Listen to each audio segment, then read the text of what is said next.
Thomas Berryman TV, MC Wicks.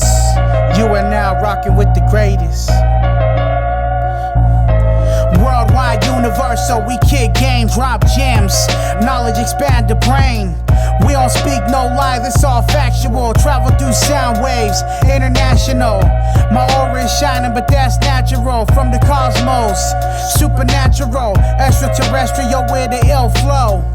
Too high, too elevated. Art and culture is beautiful, we gon' celebrate it. Documented this history in the making. Connecting with the rest of the planet through conversation. Building from the ground up, this the foundation. Through the power of thought manifestation. Gift the gab, champion rap, greatness. Timeless like hieroglyphs. Who would've ever pictured this? Blow.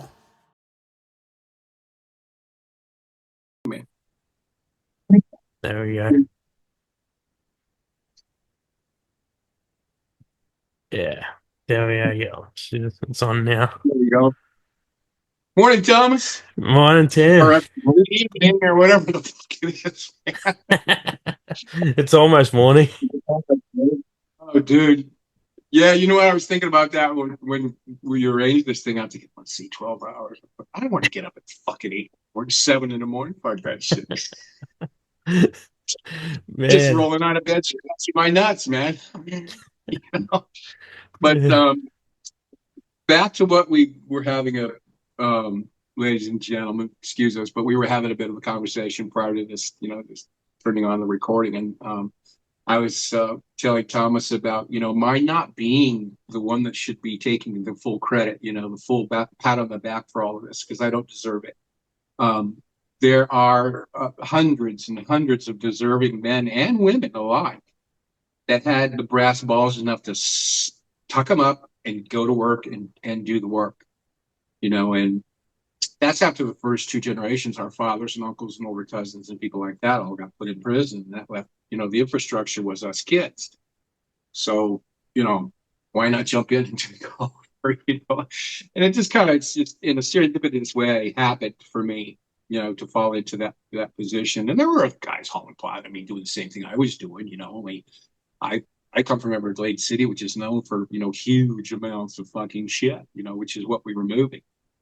And, as we're on the subject, for some of your first time listeners, your first time watchers, or somebody that don't know me, that have not heard the story before, we're talking about a little town in Southwest Florida. Yeah, there you go. The rise and fall of a marijuana empire. And that's literally what it was. And I'm describing what he's showing you right here. Two little islands among the 10,000 islands. And there's my review on the back of the book from Bruce Porter. That was very cool. The guy that wrote the movie Blow wrote the story, George Young's story. He read my book and went, let me give this guy a review, man. Fuck. So I got this very cool review. But back to talking about, there's two little islands among the 10,000 islands, on the back side of this amazing labyrinth that Mother Nature saw fit to build in our backyard. And it's over 30 miles in length, 4 to 5 miles at some points deep, nothing but a maze of literally 10,000 islands. I mean, a labyrinth of where us kids played. That's where we moved and played catch and played dodge and back and forth. We knew all the ins and the outs and the backwaters and the shallows and the reefs and all this kind of stuff. So if we got our shit in there, we owned that shit, man. I mean, you weren't coming in there because you didn't know where in the hell it was from that point, But it was quite an amazing little thing, and it was it was interesting, growing up in that way. And I like to stress and like people to understand that, when they hear about smuggling or Caribbean, when you thinking about, the first thing that comes to a lot of people's heads are, Escobar or Ochoa or the cartels, things like that. Well, you know what? Fuck that shit, dude. Not that it wasn't going on, but it was in its infancy in those days. The cartels were just starting to get a grip on this thing. They're understanding the financial aspects that are repercussions of their labors. And what we discovered was quite simply that we had one of the most unique places on earth, probably the only place on earth that allowed us to be able to do what we did. And what we did was quite literally move, I'd say, from the first generation to through the third generation, nearly 40 years. Government studies went up to nearly somewhere around 100. Let's see, what did it come out to? It came out to about 100 million tons. And that's quite a bit. Yeah. That's, I mean, 40 That's years. crazy. Yeah. 40 million, I mean, that may be I mean, that sounds like I may be off on that number by just a hair, but when we're talking about a chapter in my book, which now that you've read twice, where we moved, there was 1 month where we worked an entire month, 28 nights, and some guys would say it was more, some say it was less, but I left it at 28 nights, and we were moving in that 28 nights 1.6 million pounds in 1 month. Brought it onto that little island, shoved it into about 14 houses that it would all fit into. And the next 3 or 4 days, just drive it to Miami, and that's just how it worked. It was crazy. So it was like Dodge City, man. There was shit going on. I'm 21, just turned 21. There's probably 40 boats in the fleet between Everglades City and Chokoloskee. Damn near every boat, but maybe 1 or 2 of them is involved in, unloading boats and freighters and stuff. And then outside of that, being 2 crewmen and a captain on each boat, outside of that group of people who go offshore to the motherships and bring the loads into the shallows. Once you get to the shallows, now it's the shore crew. Your shore crew comes out with, 20, 25 smaller, we call them T-crafts or well boats or Morgans, the small, shallow drafting, flat bottom boats that have twin 235 Evinrude outboards on them that'll fly like a jet. And they'll put 40, 50 bales on one of these things. And, there's only 2 guys. There's a captain and there's a mate on there that jumps on our boat and starts throwing this shit, and they're all loading themselves and taking off and loading and coming, unloading and coming back. And they make as many trips as they need to make to get that boat unloaded. We're talking average loads were, 20 tons, 30 tons. And that wasn't just our boat. Typically, there's 2 or 3 other boats the size of ours. We had a 51-foot marine management that was mostly deck and designed to haul the stone crab traps, which we used to work with every day. We put about 600 or so of them on deck at a time. And we had 6,000 of these things. And during our normal working hours during the day, we're pulling 600 of these fucking things every day. I pull 300, and the guy next to me, my partner, on the back of the stern of the boat, he pulls 300. We're doing this work, and then at night we're moving 800 to 1,000 80-pound fucking bales, once, sometimes twice a night. Now, if this fishing during the day didn't make a man out of you, that fucking work at night certainly will. But that's just how it was, growing up as a kid, and it was. People always ask me about, dude, were you scared? I mean, there's law everywhere and all this kind of shit. And I'm like, law? Where were these fucking guys, man? I have a story that I rarely tell, and this just reminded me of it. And this is how insane, it became at that time. Now, we came in from offshore from unloading from the mothership. And we've got, I think this particular job was about 28 tons, something like that. We had it all on our boat. This thing was about, we went from a water line that had, from the water up to the rail, to the top of the rail, maybe 5 feet. We were down to that much rail sticking out of the water. It's loaded, and that's a lot of weight on a big boat like that, so we come chugging in there, man. And the interesting thing about it is that once we get done, during the earlier years, is once we get our boat offloaded, and that's part of the hierarchy of the whole scheme of things. The guys that are going offshore and unloading these motherships. And I just want to break away from what I was saying for 1 second, just to give you an idea, to give your audience an idea about the breakdown in the pay. When you're going offshore and you're unloading these freighters, that is the pinnacle. That's the highest paid of most of the positions, unless you own the house or you own the boat that the shit's going into. They make a little bit more cash. But there's two of us on the boat, on the stern, working the deck, and the captain in the wheelhouse. The captain, I don't know, and never asked, never gave a shit what Captain Billy or Captain Hubert was making. All I knew was, the part of it I was making. And when you're doing 20 tons, 30 tons and things like that, I'm averaging, Jesus, 50 to 75, $100,000 a night is what my pay was to unload the boat. The reason the pay was as such is because stop to consider that now you've taken this load from the mothership and put it onto our boat.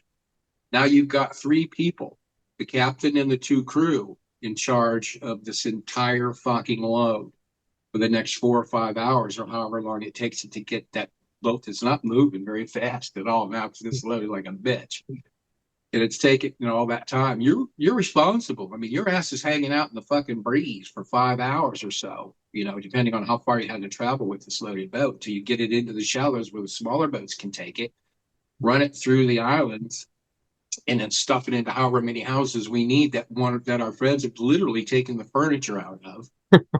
And we stack in bedroom, bathroom, kitchen, living room, closets, anywhere you could stick a fucking bale. I mean, from floor to ceiling, this shit was there.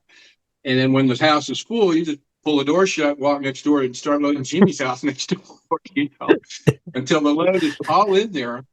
And a lot of times what would take place would be, of course, this stuff has to get driven to Miami the next day. I mean, there's no other way to get the shit to Miami. I mean, there's one fucking road. There's one road into Everglades City. That's Highway 29. So look on a United States map. You go down to Florida and look at a road map, Everglades City.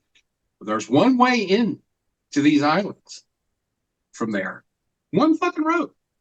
And there's only one road from there that goes to Miami. So how the hell I asked these people when I finally heard, how the fuck do you think we were getting that shit to Miami, dude? It wasn't going over there on the backs of pelicans and porpoises, man. It was going on cars and trucks and shit right in front of you, man. They're waving at you as they're going by, Yeah. But a lot of times, as we're loading the houses at night, what would take place with the owners of vehicles that are, transporting this stuff, a lot of times would come out to that evening when the houses are being loaded. We'd load their car, truck, van, or whatever the case may be at that time. They would drive it down the causeway and back home in Everglades City, park it right in their front yard. And then the next day, everybody had, and we had, at that time, we had accumulated over 200, what they're called 2-meter radios. Just little, they're like walkie-talkies that have a 5-digit combination on the top of them, so you can switch up combinations. And at that point in time, they were virtually unscannable. So we could pick a random set of numbers on all this, and on everybody that had a radio. If you were a bail handler, if you were in the bushes, you were a scouter, if you were a driver on the road, a safety driver watching the highway back and forth to Miami as the loads are being taken. Everybody has a radio, because communication is key. If you don't have communications, you're going to you're setting yourself up for failure. So everybody has this, communication aspect, because if something goes wrong, somebody goes, hey, everybody knows which way to jump, or which way to go, or what to do about it. So it was always that key. So the guy who got his car filled, that or truck or van or whatever that night, would call his driver on the radio that next morning and say, let's go, it's time to work. When the driver showed up at the house, the owner of the vehicle would tell him where to go in this particular plaza, typically off Chrome Avenue and Kendall in Western Miami in the suburbs, and what plaza to go into. And we did what the U.S. government law enforcement now describes as a dead drop. What our cars and trucks and vans and drivers would do would be drive into this plaza, park amongst all the other cars in the parking lot, get out and go window shop for a while one of the other Cuban partners who actually owned the shit. We never wanted to own it. We don't want to own it. We don't want to sell it. We don't fuck with it. We got paid plenty enough money just to go get the shit and bring it to you, and our job is done. Fuck you. You can deal with all the other assholes. all over North America, man. That's your problem. Yeah. We'll give you your shit, you pay us, and that's as far as we want to go with it, Yeah. It's the because the logistics. money was ridiculous. What's that? Just the logistics. Yeah. And I mean, just even when you're a kid, I'm 20, 21 years old. I'm averaging like every other kid in town, almost $250,000 in cash a week. I just turned 20 fucking 1 years old, man. Yeah. No, and then you have to learn from the adults about how important it is not to just go stupid, Yeah. start fucking spending cash and money and throwing shit around, because when you start getting stupid, or ignorant like that, then you're done. You're no longer an asset, you're a fucking liability. And that's happened several times. But most of us, we could rein that in, because it was, once the older generations would kind of give us a little bit of a preliminary on, their experience with spending money and not having anything to show for it. That was the trick. Being able to buy things in cash and not have to report it, or, anything like that. You couldn't get flashy. Of course, I owned a Corvette, which was fine because, commercial fishing in and of itself is a lucrative business. It's seasonal. We're averaging, anywhere from $1,500 to $2,500 a week, because of our catches. And that's pretty good money. Yeah. Seasonal money. Plus a bonus at the end of the season and, and whatnot. And that's not including pot hauling at night. That's just fishing, Yeah. So I was, the business was lucrative enough for a lot of us to own, really cool 4x4s, or, whatever how kind of car we wanted to drive. Mine just happened to be a Corvette, at that time, because I could afford it, with my legitimate money. But the other money that we had, the adults were trying to show us different ways of spending and kind of things that they would buy. And then we would kind of cue off of that and come up with our own ideas as to how to get rid of this fucking money, because it was, Thomas, quite literally a pain in the dick, man. You got $250,000 in your pocket. First thing you want to do is go on a spending spree. You want to go buy some shit, right? Yeah. Well, the thing about it is, here in the States, I'm not sure how it is there in Australia. I'm sure they have something similar, but in those days, and even today, if you spend more than $10,000, you're required to fill out what's called a cash transaction receipt. That way, that's reported to the United States government, to the IRS, and that has to be done that way. But if you spend $1 less than that, then there's no formality. Yeah. So when I bought my almost $90,000 chase boat, that's the boat that runs alongside our loaded boat as a getaway security. Yeah. I paid, I think the cash total cost of the boat was about $89,000. I gave the dealership, the guys that owned the boat company, I know the whole family. The family owned all the Nissan dealerships. They owned this big marina on Fort Myers Beach. And they knew me because I was buying cars and trucks and all kind of shit from them all the time for Fred.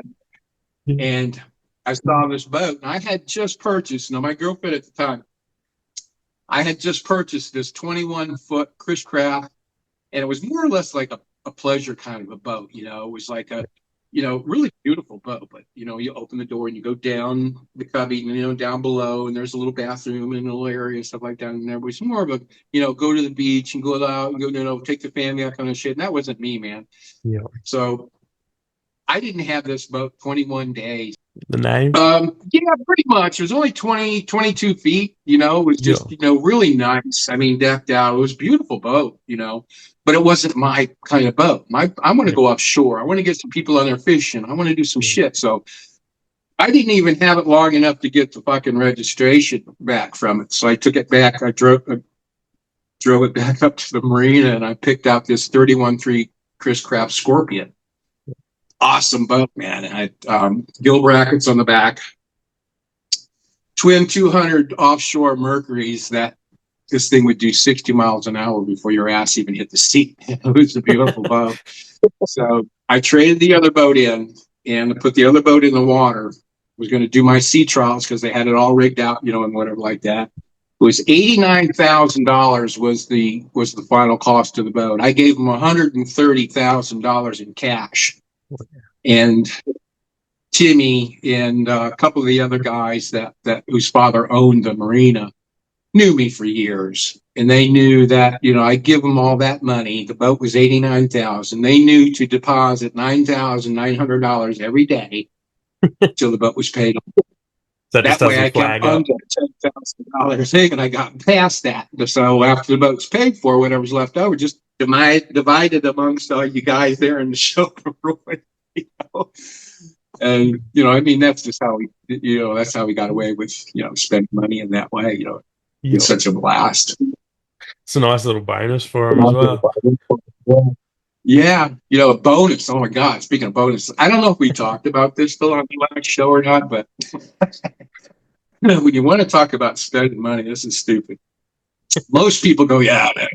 I mean, I quit looking at the comment section because, granted, I understand when and I've had this happen so many times that when the word 20 tons or something like that comes out of my mouth, I've lost these fucking people, man.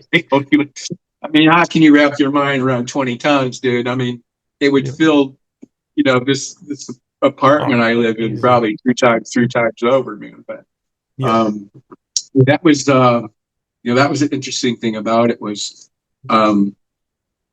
that we could make that kind of money and then come up with these crazy ways of doing this shit. But I had we usually work 3 nights in a row, and when you're handling 20-30 tons or so a night, I mean, dude, that's all you can work is maybe 3 nights. And then another 3 boats or so would take over, and then 3 more after that, and 3 more after that, and you come back around to you again, and you go again, like that, or 3 more nights, because there was just so much work to do, and there was just, I mean, it was killing you. It was killing everybody. But that being said, a lot of times when we were not working, and I'm always fond to say, we weren't the only pothaulers around, dude. There were fucking guys hauling weed all over the place, man. Yeah.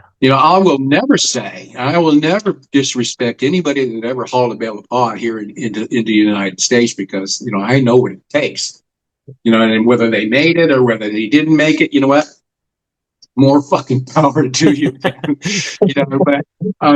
But the crazy thing of it all is, quite simply, is that when we're not working, and there's other guys out there doing their own thing and whatever like that, it's not uncommon for somebody to get spooked, or it could be half a dozen reasons why they would throw their load off the boat and just haul ass.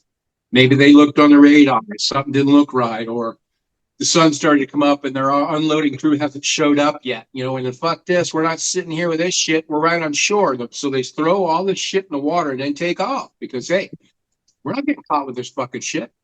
Yep. So, and that was uncommon. That happened quite a bit, And Bales floating around. Yeah, bales floating around, and there was a term, and it's still up for considerable debate as to how the term came about, or who coined the term itself. It's called square grouper. Now, grouper is a rather large, deep bottom dwelling fish that is it's a delicacy. Grouper is fantastic. You have grouper in Australia? I'm sure you do. Yeah, I think so. Yeah. Yeah, we have giant grouper, glass grouper, regular black grouper, things like that. But like I said, they're a delicacy. Well, we were on our way out to just go fishing one day, just to go pull traps. We were off of work and weren't hauling pot or anything like that. So we get our bait on, and we get our bait on, and meet my daughter. That's Kayla. Sad. But anyways, yeah. So not to stray too far off the subject, but we were headed off to work one morning, and to pull our traps, and we were working on a shoreline this time. And what I mean shoreline is that we had 6,000 traps, 600 traps in each area where we pull. We pull 300 one direction for 17, 18, 20 miles. Then we skip over about 50 yards or so. Man, I mean, this is not easy work. And so we're on our way out in the morning, regular morning every day, just like another day. Sun's just barely coming up, and I'm in my bunk, and my partner, he's in his bunk, and our bunks are in the wheelhouse. Captain's right there, doing his shit, driving the boat. All of a sudden, he gets up, and he's kicking the side of the bunk like this, and he's going, "Hey, boys, there's bales out there." That's all we needed to hear, man. I was wide awake. We both put our goddamn boots on, man, and ran out onto the deck. And I swear to Christ, Thomas, as far as you could see, man, the water was slick, calm as glass, and there were bales floating as far as the eye could see, man. Yeah. I mean, it was an incredible sight, and it couldn't have happened all that, long before we had gotten there, because most of them were floating pretty high out of the water. Yep. And that's rare. Typically, when you come across this shit, they're soaking up the water, they're starting to sink, but this is where when you take a bale and you have to dump it or throw it in the water, or you're bringing the load in and the boat's rocking and it swells, and sometimes they roll off, and these odd bales or so would find their way sometimes onto shore. Now, getting back to the coinage of the term square grouper being a delicacy here in Florida, we call these square groupers. And when somebody got on the radio and everybody in town with a boat and a VHF radio hears on the radio, square grouper just offshore, like everybody that's got a boat is out there looking for this shit. So we find this shit. We're the first ones to come across it. And I've got my catch pole, the one I used to, grab the buoy for the, trap in the whole fucking nine. I'm not going to get into all that, but me and my buddy Mark, I mean, dude, we're plowing through these fucking things with our boat. That's how many of them there. And we're taking our hooks and we're grabbing and we're throwing on deck the ones they're sitting higher out of the water, because those are the ones that have the least, if any, water intrusion, saltwater intrusion. We just keep hooking and throwing and hooking and throwing it. We're throwing these fucking things on the boat, and all of a sudden, the wheelhouse door goes flying open, and Captain Billy, he's the daddy, he's the son of our regular Captain Billy, and he's going, no! He said, throw some of that shit back in the water, man. We must have had like 200 pieces on the deck, right? And what we didn't understand at that time was that we could put on the boat more than the boat that was coming to get it could take. So he said, fuck. We threw we threw 50, 75, 100, or I don't know how many we threw back in the water. We wound up with 100 of them. Yeah. 100 of almost completely dry bales, brand, really nice size. Now, packed the way they were, these are, at that time, the price of cannabis in bulk amounts was $500. We settled on $400, so each one of these 100 bales was about $32,000 a piece. We wound up that day splitting the take, and I made, on my way to work that day, nearly $800,000 in cash. Just floating there. Found it. Just found it on the way to work, man. I mean, it's just how shit happened, and it's and it's crazy, and it wasn't, dude, I bet it wasn't 3 weeks after that happened. It happened again. Only, it happened on the weekend, and we're in town. I'm at a buddy's house, and everybody hears this, square grouper. So we jump in my buddy's boat, and we go out there, and we just load this fucking thing with as much as we can get on it. And it had some saltwater intrusion in it, and it was about knee deep all the way through the house. This ship's knee deep, and we got fans in every room, in every house, in the living room, and all this shit. The entire double wide trailer was knee deep in fucking weed. And we're in there turning it over, and it's drying up, and while that's taking place, we get in the boat and run back offshore to see what the fuck's going on. And we're driving out there. There's a little island called Pavilion, and it's a beautiful white. So a lot of the outer islands are beautiful white ring sandy beaches that you can just literally pull up and own it for the day. or the night, put a camp up, put a campfire, ski around the island. It's just a blast. It's a great place to grow up as a kid. We go past this little island, we see a couple of these younger guys standing up on the beach, and they're yelling, and they're waving, they're yelling like this. We cruise in to close enough to hear them yelling, "Where the fuck is this shit?" And we look at one another like this, and we start laughing. We're like, "Look down at your feet, you dumbass." The bales had come apart, and the high tide mark had windrowed this shit about this deep, about this wide, a whole fucking row of it, all the way around the island, and they're standing right on it. Said, "Look at your feet, dumbass." That's where all the shit's at. So everybody in town made out, when shit like that happens. But that big score was when I first met, who wound up becoming one of my dearest friends, and he was he wound up being a WWE World Federation Wrestling Champion. Bam Bam Bigelow was his name, the Beast from the East.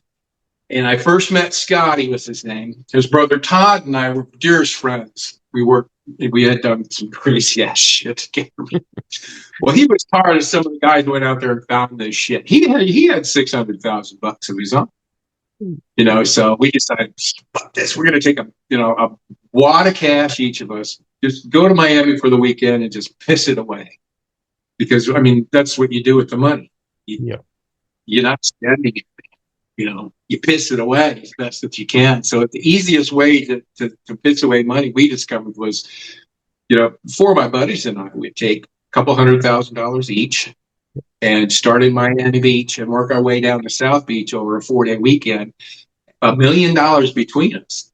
And quite literally with the intention of coming home on Monday with just enough money for gas. Just to get rid of the bucket money.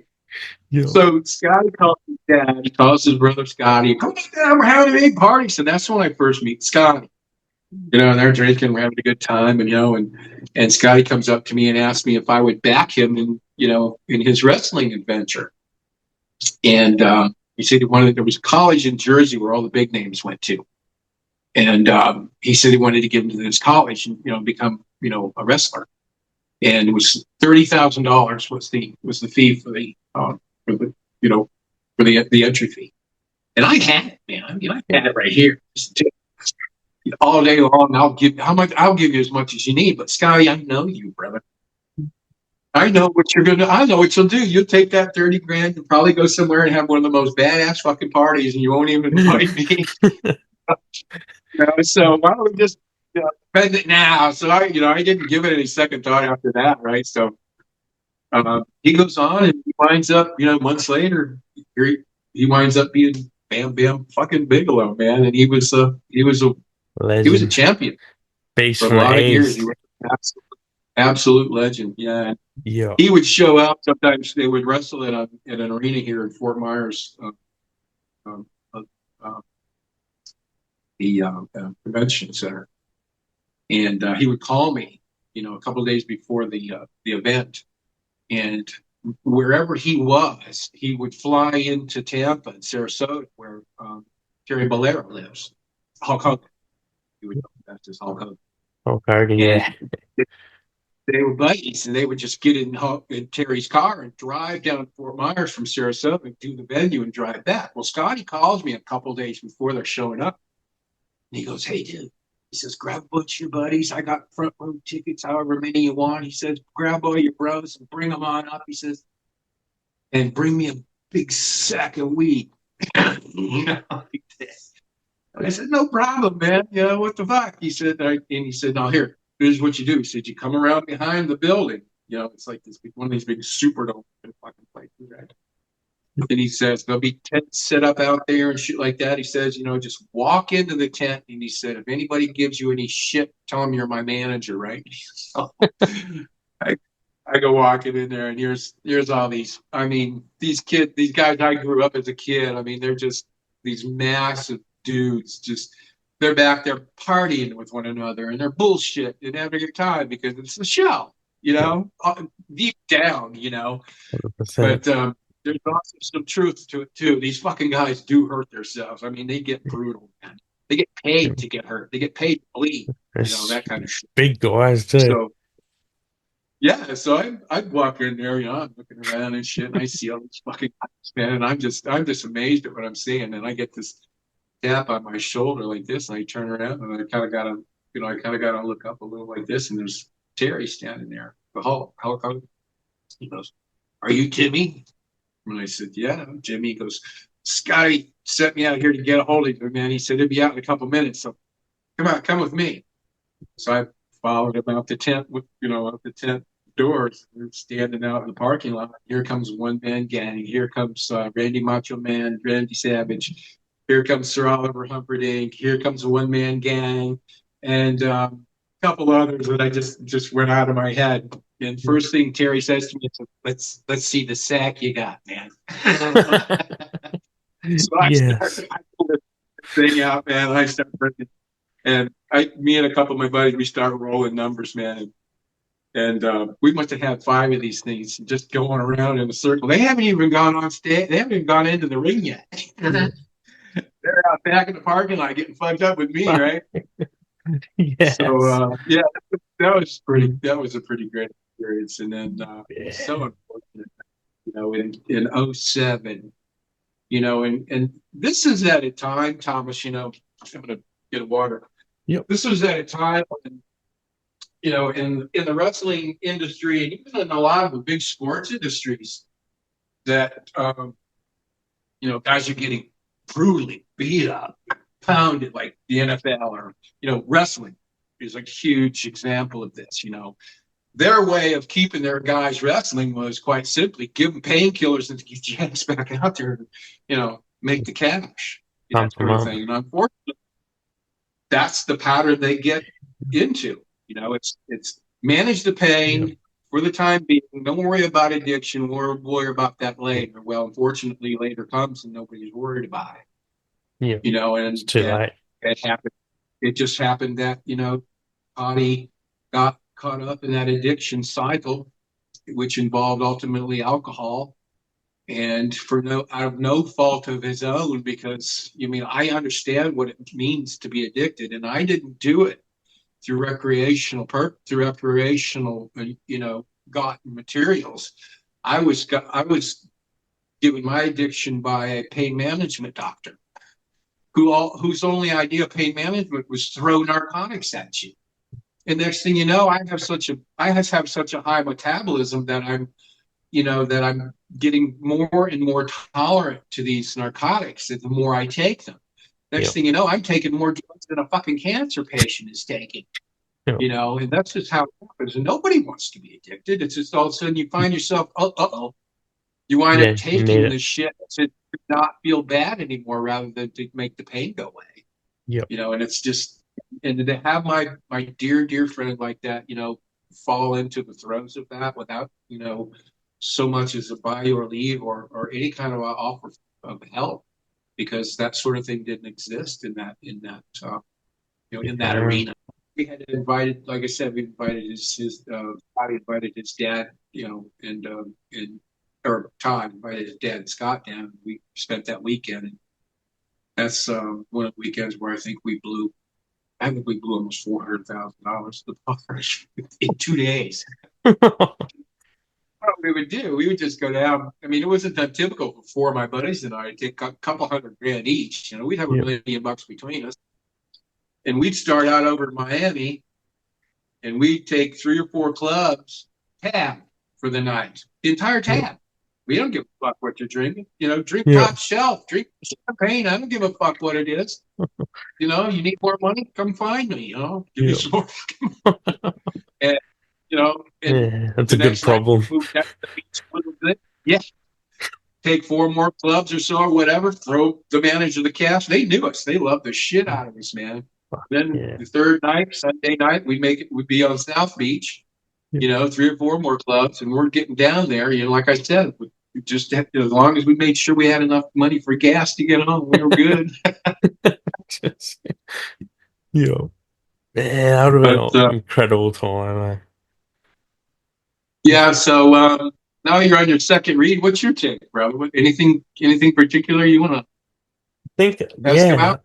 yeah, this, I guess the second time around, I started really liking, the, I'm not liking, but seeing the perspective of what you're going through when you're inside and the friendship that you made, like, Oh yeah, especially that ending. I don't want to spoil the ending, but I think you know who I'm talking about. And he gets out yeah. and he doesn't want to leave. Like that was like heartbreaking. So, Oh yeah. That was George.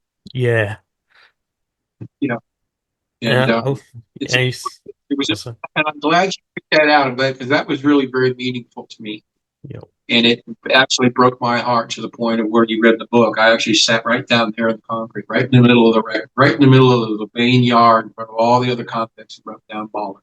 yeah, Because you know what? I don't give a fuck about you and what you think about me. yeah, You know, I got my rest of my fucking life to do here, so kiss it yeah. and that sort of thing. But I'm glad you brought that up. That was great. Thank you. I love it in there. It's like from now on, you'll be traveling the road between who you think you are and who you can be.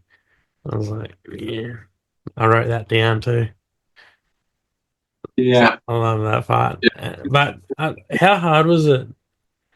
Yeah, when you first got out, but I guess, yeah, I know you got straight back into work, but did it take a long time to actually set up a routine in the outside world? Yeah. You know, it's something that's, quite unavoidable, if you will, for the lack of a better way of saying it. And it has to do with a word that I don't know who made it up, or where it came from. It's called rehabilitation. In prison, that word has no meaning. It doesn't mean jack shit. It might as well be a made up fucking word, because when you talk about rehabilitation, it's not the government or state or whoever's in control of you at that time. It's not their responsibility to rehabilitate you. It's only a responsibility of theirs to offer you the means by which to rehabilitate yourself. Yeah, And if you don't take advantage of this, well, then you're just a fucked up convict like everybody else is. You don't give a fuck. You do your time and get out of here and go home. Not try to make the best of it in any fucking way at all. And there's a lot of guys like that. A lot of guys don't give a shit. And then there are guys that are, that crave that intellectual, I guess, pursuing the intellectual talents of academia. There aren't too many people that, I hate school. I always hated school. I never wanted to go to school. Well, at that time, when you really don't have anything to do but work out, sit on your fucking ass, or be told when to move every 4 minutes to every hour. You have controlled movement. They tell you when to move. You're literally under their control. And it was just something that, that I had to learn to live with. And speaking of all of that, with regards to inside and friends and people like that, I mentioned in the book that, the types of friendships that are forged in an environment such as that cannot be forged that same way in any other environment. And there's just something about that. It is really very deeply personal and emotional when you're talking about, yourself, and particularly in my position. Of course I broke the fucking law. I broke the United States law. I'm not a criminal. At least none of us ever considered ourselves to be criminals. We considered ourselves to be outlaws, because I'm working outside of your law that I don't necessarily agree with. And the majority of the people don't agree with it either. So don't call me a fucking criminal. I'm not shooting your sister, your mother, your grandma, or anybody else in the fucking way, and I'm not taking out on you. I never once picked up a fucking gun the whole time I did this. I saw a gun one fucking time. And this is another common misconception that people have about this industry, Of course, there were those other goofy ass fuckers, doing their own work out there that paid all their money, their own money, and bought this shit. And they're not getting it for what I'm getting it for. That's for goddamn sure. So they've got a significant investment, and when they get their stuff into the United States and they front out, 10,000 pounds, 20, whatever it is they're fronting out there, you don't pay them. These bastards are coming after their money, man. Yeah. That's how the violence part of enters into this. If I'm paying $8 a fucking pound and you're selling it for 500 to 750 in Miami, dude, we don't have any money problems. you know, Yeah. there's so much profit to work with in there. Enough to go around. Minus my $175 a pound just to go wherever in the Caribbean you wanted your shit. I had a family connection. And for $175 a pound, I'll go there. I'll get you as much as you want. I'll even bring it into the United States and put it on your fucking doorstep in Miami for one price. $75 a pound. From that point on, you can do whatever the fuck you want with it. Go ahead. You got something for me? Nah, I just remembered a part in the book that sort of cracked me up too. It was like Jimmy Buffett, and he's literally playing to a captive audience. When Jimmy Oh, Buffett Jimmy comes, Buffett? yeah, Yeah. The guy that knew him, Wayne, he was the warden's assistant. He was yeah, his custodian.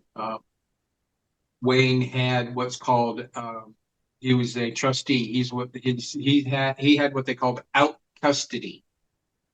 Now there are 6 levels of custody within the Federal Bureau of Prisons. 1, 2, 3, 4, 5, 6, obviously. And the prisons are designed in such a way to hold whichever level of prisoner they believe you to be, that you're classified to be. There's level 1, 2. There's level 2, 3. There's level 3, 4, and there's level 5, 6. I was in a level 5, which meant that I'm one below maximum, but I still have the double layer of fencing with razor wire, the killing field in between, and the shaded window gun towers with 2 guys in each one, each with a rifle, every 70 feet or so, on completely around the compound, 24 hours a day, 7 days a week, 365 fucking days a year, plus 2 pickup trucks with 2 guards, 2 shotguns, and 2 dogs in trucks simultaneously driving around the outside perimeter of the fence all the fucking time. And that's really stuck me because I was considered an escape risk. Go figure that, But yeah, it's quite an interesting place. It's not a place that I recommend anybody, try out. But I tried my darndest to make sure that people understood that the bonds that I created and friends that I made in prison were just as good as important to me as everybody else in the rest of the book. Because, we went through, a very rather unique situation as kids growing up in a situation that, almost boggles the mind, which I understand. There's some listeners out there, I'm sure there's going to be comments out there about, you're right. Okay, but I got to promise you that this is no secret. If you go online and you go into your search engine or whatever it is you use for your searches, on your internet in Australia or wherever you're listening to this from, and look up Everglades City, look up Tim McBride, look up Saltwater Cowboy, read some of the history, read some of the story, read some of the news, read some of the background. This is all no secret, man. I mean, I'm not out here spreading around bullshit. Yep. My book is a required historical textbook for our local university here in Southwest Florida because it's an absolute true story taken from somebody. Right there you go. Taken from, my mouth and put right onto the page without any embellishment whatsoever. So when I'm talking about these outrageous amounts of money, millions and millions, 40, 50, 60, $80 million paydays that I have to count, that I have to, spread out among the crews because of how things work. And I'll get into that in just a second because it's important for you to know this. And, for people to understand that, my publisher, I didn't self-publish that book.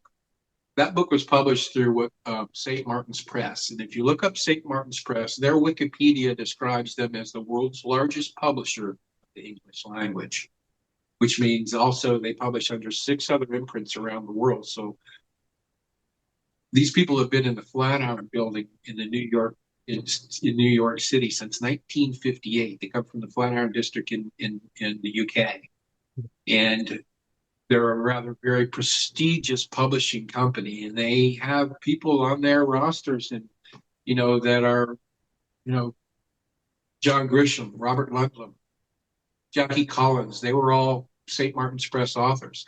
I don't profess in any way to be in that category, but my book needed to be written in such a way that it was worthy of being published by a publisher with that type of reputation. And they don't publish bullshit. Yeah. That's what I'm getting at. Oh, it's one of the They're not best sitting reads there. ever. I love it. I'm making up all, yeah, I'm not sitting here making up all this shit and writing it down in a goddamn book without any kind of, validation. And when I say validation, when I had my conversation for the first time, the people from St. Mark's Press wanted to talk to me on the phone. They had got interested through my who was to ultimately wind up being my editor, Mark Resnick. I got a call from them, and it was or an email from my literary agent, Founder Literary Media Manhattan, which is now Ultra Literary. Peter McGuigan, the owner. He emailed me and said, this executive was executive sales, executive editor, executive, and then the publisher herself, Susan Robbins, was on it. He was like freaking out. He says, and I'm like, dude, chill out. I got this, man. Just put him on the phone. I got it, man. So all these guys are asking me questions, and Mark Resnick, the senior the senior editor of St. Mark's Press, championed my book to the company because he got the lowdown on it, and he was really excited about it. Actually wanted to jump in and be my editor for the book, but unfortunately at that time, and it wasn't unfortunate that I got the editor that I did because Yannick was a very good guy. But Mark was finishing up a book at that time called American Sniper, and he went on for a few months to finish editing and getting through with American Sniper. And Yana, the editor that I had at that time, took a job, I think, with the Doubleday to become their senior executive editor. And Mark said, "Great!" And he jumped into the second half of my book to work with me on it. And to be quite honest with you, Thomas, when I wrote that book, 276 pages, 86,000 words, took 3 edits. Yeah. 3 edits, the whole book. And my agent sends me an email with 3 words, capital letters, and it said, "Wow!" Exclamation point. Just wow. Like, it was unheard of. 3 edits in a fucking That's book. pretty cool. Then it went right to copy edit, right? And everything like that. So we copy edited. Copy editing is just me and a bunch of other guys and 2 professionals from the company who were professional copy editors. I read the book in 7 times in as many days, and that portion of it is where you discover a spacing you need, or a letter you need, or whatever that may be. Then it goes from there to typeset. Then it goes to print, and that's when your book is on the way. And it was a rather interesting process. And then, like I said, it wasn't. I could have self-published this book, but the story that I was wanting to tell, I knew was worthy of more than that. Oh, Self-publishing is, you pay for what you get. yeah. I wanted someone to take this goddamn thing around the world and do it some justice, and if you're going to work with my book, I want to get paid for it, Definitely. And even the I was cover very lucky. artwork's brilliant. And Sorry. and I was no. Go ahead, man. I didn't jump in anytime. Yeah, Like I was just saying, even down to the cover is just everything about this book is incredible. Yeah, I love it. They did a really, really good job. That was the 3rd rendering of the cover. Actually, Wow. The first one was, all 3 that were presented to me by their illustrator were very cool, man. But I said, there was one that showed a pot leaf laying, dry, laying just on top of the water with little clear, light water, beads of water on it. And you could see through the water. It was just beautiful the way it was done. And I finally told the guy, I wrote back and told the guy that you see right there, I said, listen, the picture's great. It's all green. But it's dull and this. And I said, dude, this is South Florida. This is beaches. This is boats. This is bitches. This is the 80s. Give it an 80s style, look. And a buddy of mine that I, grew up with in those days, Jerry, wound up becoming a photographer, and he was working with High Times and a lot of other feature magazines around, around the country at that time. And he was really very good at what he was doing. And this was up one day hanging out, and we just taking some pictures. And when it came time to submit a picture for the cover of the book, that picture that you see right there on the cover of the book was shot in my friend's backyard. Yeah. And he just cropped out everything else that was behind me. And what Done I was well. trying to do at that time was, if you see me on the book and I have my fingers up like this, I was fishing to go Yeah. like this, like that. But I didn't quite get to that. And he snapped the picture. So when he took the picture, we were looking through it. I said, "Oh, that's really cool, man." I said, "No, That's cool. I like that one because we made a poster out of it. We made a really very cool poster out of it." Yeah. And he had taken and put up like a collage of other different things, news articles of me and Saltwater Cowboy and a bunch of other things like that. But when he put Saltwater Cowboy on there, when I had my arm crossed, like this, doing this, he had taken and pasted that Saltwater Cowboy on my arm here. It was just in the picture. It was just an overlay. Yeah. And I was looking at that and I said, wow, that looks pretty cool. So I went and did this. Yes. That is cool. And I put Saltwater Cowboy right the way he had it on the picture. So it doesn't show it on the book. No. But because I gave the illustrator the layering, and he took that picture out and put all that other layering in there with it. So if you open to the front, see the photograph, I gave credit to Jerry Krasicki. Yo. And he's just the coolest fucking guy. Lives out in LA now. So cool. He's doing really well. He had nearly 70,000 followers on his Instagram, and Instagram, jerked his page, which just totally devastated him. That's the picture he shot right there. Yeah, and there's no Photoshop there, man. That's me. Yeah, that's so cool. You got the tattoo now.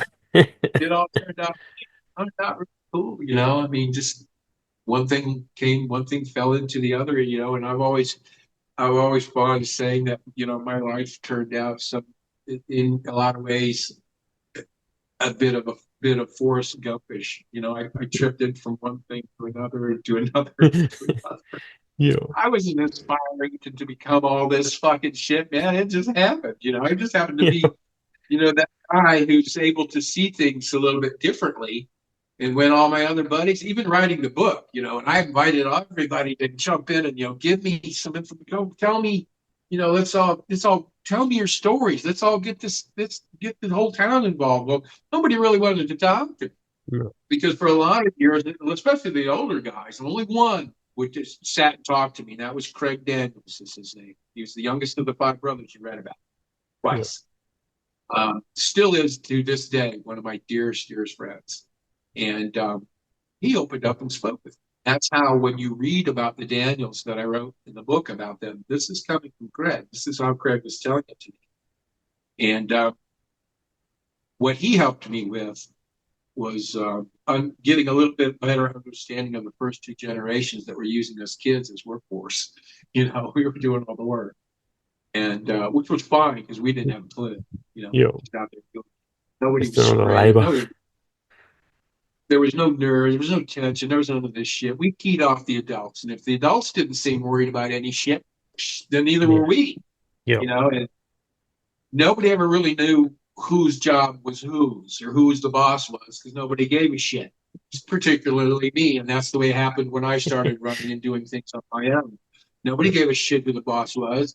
Like me as a kid, all I cared about was that paper bag getting slid across the kitchen table at me with 50, 75, $100,000 in it, every week or, A every nice other day or envelope. something. Yeah, that's a nice little treat, but that's all part of it. It's some other story. And that's all part of, like I was saying, these, the comments that are going to come up with some of these people. Like I said, look, dude, don't take my word for any of this shit. Look it up. Oh, yeah. It's common. I mean, it's no secret, but it's just that people don't know what to look for because they've never heard the story.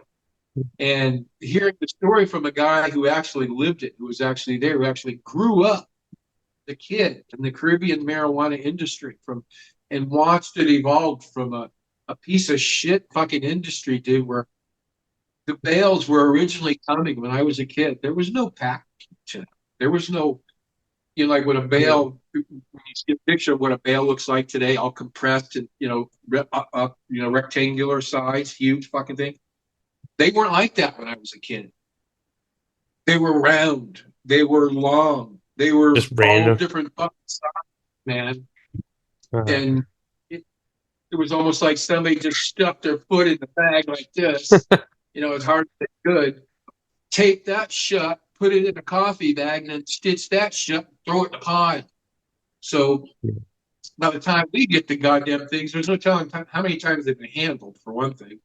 Plus, we got to get in it. It's not just a matter of driving offshore with our boat, pulling up alongside the reload boat, getting loaded. A lot of times we had to get up onto that fucking thing and help them get it out of the hole, up on the deck, take a quick breather, get a drink, jump down, and now start stacking and loading our boat, And I've seen boats with as much as 400,000 plus pounds of this shit. We come out 2 or 3 nights with 3 boats, and we give a weekend, and then take a break, and 2 or 3 boats, other boats would come out. That'd be their turn, and we just keep going until the boat's unloaded. Well, I'm out there on our first night unloading this fucking boat. We're down in the hole, and we're literally, this is the ship. This thing's 400 feet if it's a goddamn foot. And being in a port town like you are, biggest in Australia, for Christ's sake, know that the cranes that unload these boats from their cargo holds, the cranes are on the dock. They're not on the fucking boat. No. So in order to get this shit out of the hole, we had to build like a pyramid of shit to step, like this, to put one guy up on each tier like this, and we would start bucket brigading him up to, and he would toss to the next guy, he'd toss to the next guy, and the guy on top would push as far as he could, while 2 guys on the deck would grab it, pull it, and throw it behind him. And then you would just, and I'm looking over at my buddy Mark. We're about an hour into this shit, and he's all covered with shake, and we're sweating, and there's because this shit's nasty, man. Some of it's got holes in it, that's shit flying everywhere. And I started laughing at him. He goes, "What the fuck are you laughing at?" And I said, "You should see your face, man. It looks like a sesame seed because he's got all his seeds stuck all over his face." And sweaty. He says, "Dude, you should see yours." And we're down in the hole of this thing. There's resin dust flying everywhere and shit, and I've got just, cut off jeans and my fishing boots that only go up to about, maybe about here. That's all I got on because it's hot as a mother. So we were working, and, we worked this boat for a couple of nights and shit. And we decided that, we bring it in, get it off our boat. We would go offshore after every job, clean our boat off, take the time to clean the boat down, scrub it down, bleach it, soap, bleach, and everything like that, get it nice and clean. No Sit trace. next to a line of traps the next day, and then pull a few traps and then come in. But that shit was so fucking nasty.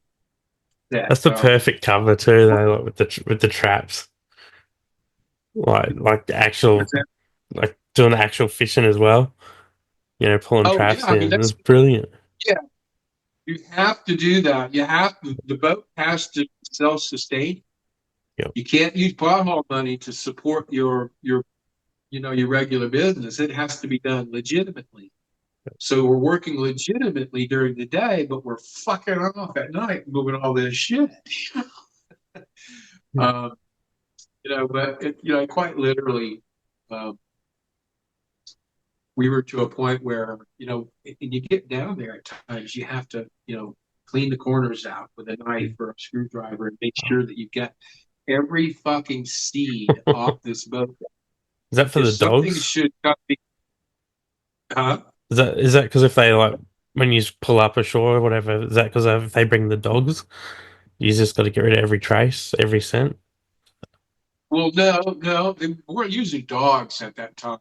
Yeah, Um, what typically, the reason for that in such a good scrub is, of course, I mean, we don't really, regardless of whether or not we thought somebody may come and look at the boat, we wanted that off of there. We want yeah, to make sure everything was spotlessly clean. But yeah, this was done just in case something became suspect on shore. And yeah, should they decide, the law enforcement or whoever involved decide to run offshore, start approaching and stopping vessels, yeah, and they search your vessel, and they find one fucking seat on your boat, they yeah, own your boat. And you're taking your crew.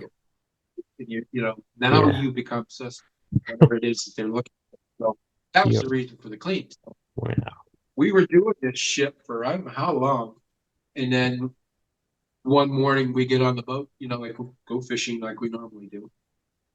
There's 3 rolls of plastic that opens up about 12 feet wide, Yep. and about 4 big rolls of duct tape. So what we did was that night when we approached the boat to get the load, we unrolled these this queen, unfolded it, taped them together, taped them over the rails of the boat, taped them on the outside of the boat, and made just a big bowl out of this shit, out of the whole entire back of the boat. Now bring this shit on, man. So we start throwing Yes. down there, we start loading and throwing and putting this shit on there. Now when we get it off the boat Yeah, and we get offshore, there's no scrubbing and picking and fucking. We just pull all the sides of this thing up like this, yeah. put a big chain on it and an anchor, throw it off the boat, watch it sink. Boat's clean. Well-oiled machine, eh? It's like, But that only happened for a little while because, I mean, the adults, you know, quite, righteously, approach the, people we were working with in these other countries, particularly Colombia, some of the Colombian ships. It's great stuff. yeah, Packed nasty. I mean, this was the earlier days of it. And at that time, that we decided that there needed to be a change to help facilitate our end of it because it's our responsibility. Once you put that shit on our boat, it becomes our responsibility now. So give us some fucking shit we could be responsible with. So at this time in the early 80s, there was the advent of the household and commercial trash compactors started being commercialized. So a couple of our older generations went, oh, hey. So they grab a few of these compactors and a couple of generators, 6 compactors or so, and a couple of generators, and took them down there and said, here's what you need to do. And that's how the evolution of the way of a bale pot looks right now. That's the reason for that. yeah. So now, It's a kind of long way. so now what happens is not only is the cleanup time easier, but now the loads are getting heavier because they're more compact. They're more neatly, Bit more on. all is, between 60 and between 70 and 80 pounds. They all weigh the same. They all have a burlap stitched end you can grab a hold of, and you can just hang on to the other one because there really is no way of holding on to these things other than, where they got it tied at one end and grab the back of it. Now you can sling them. Not only that, they're better stackable. They're more easy to stack like traps, and you're stacking and stacking. So the loads are getting heavier.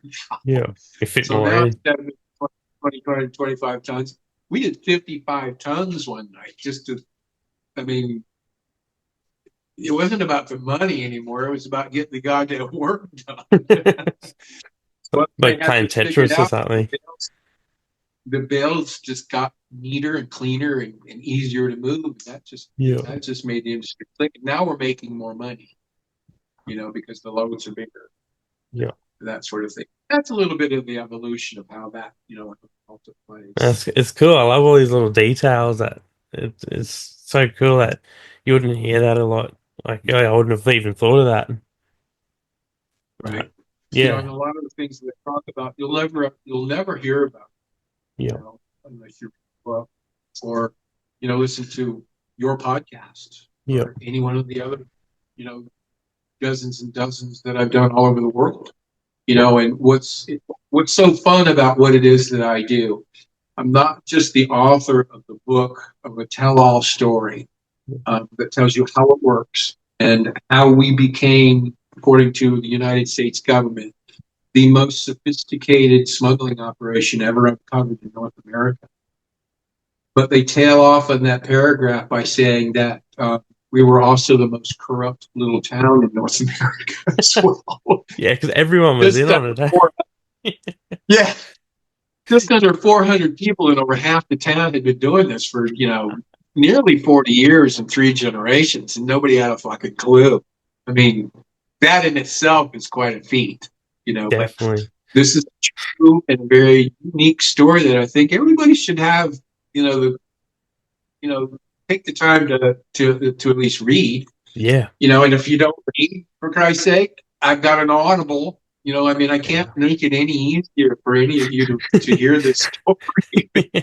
I'm trying, but people like read the books, the hardcovers. You can go on Amazon UK, or I'm sorry, Amazon AU in Yeah, Australia. yep. Purchase the book, and you'll find a lot of times you'll see a hardcover edition on there that's for sale for 30, 40, $50 or so like that. I've seen them for sale. Yeah, that's the one right there, man. On the back, read Bruce's.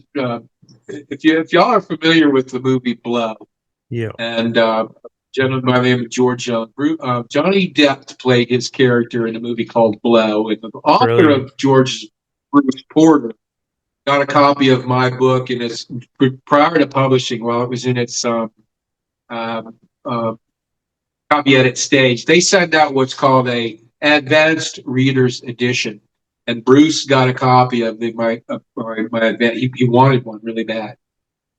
He read the story, man, blew his fucking mind. So he puts this review on the back of my book. Read it for him. Well, I'll read it. Read it. It's a wild and entertaining true story by one of the biggest potholes in American history. Speedboat chases, women, Colombian mansions. Tim McBride's tale of excess is a thrill to read. Bruce Porter, New York Times best-selling author of Blow. Right here. Yeah, he's cool, man. That's And so cool. he talks about that. And this probably cracked you up too. When I went to Colombia for the first time and met the boss, When we both he went running. we both went to the house. I would have been shitting myself. People, and I wrote every range of emotion that you could possibly go through. Yep. I put it in this, and every time I read the book myself, I went through the laughs and the cries, and the ups and the downs. I mean, it's all in there. I mean, this is not this is not a boring statistical romp through the war on drugs.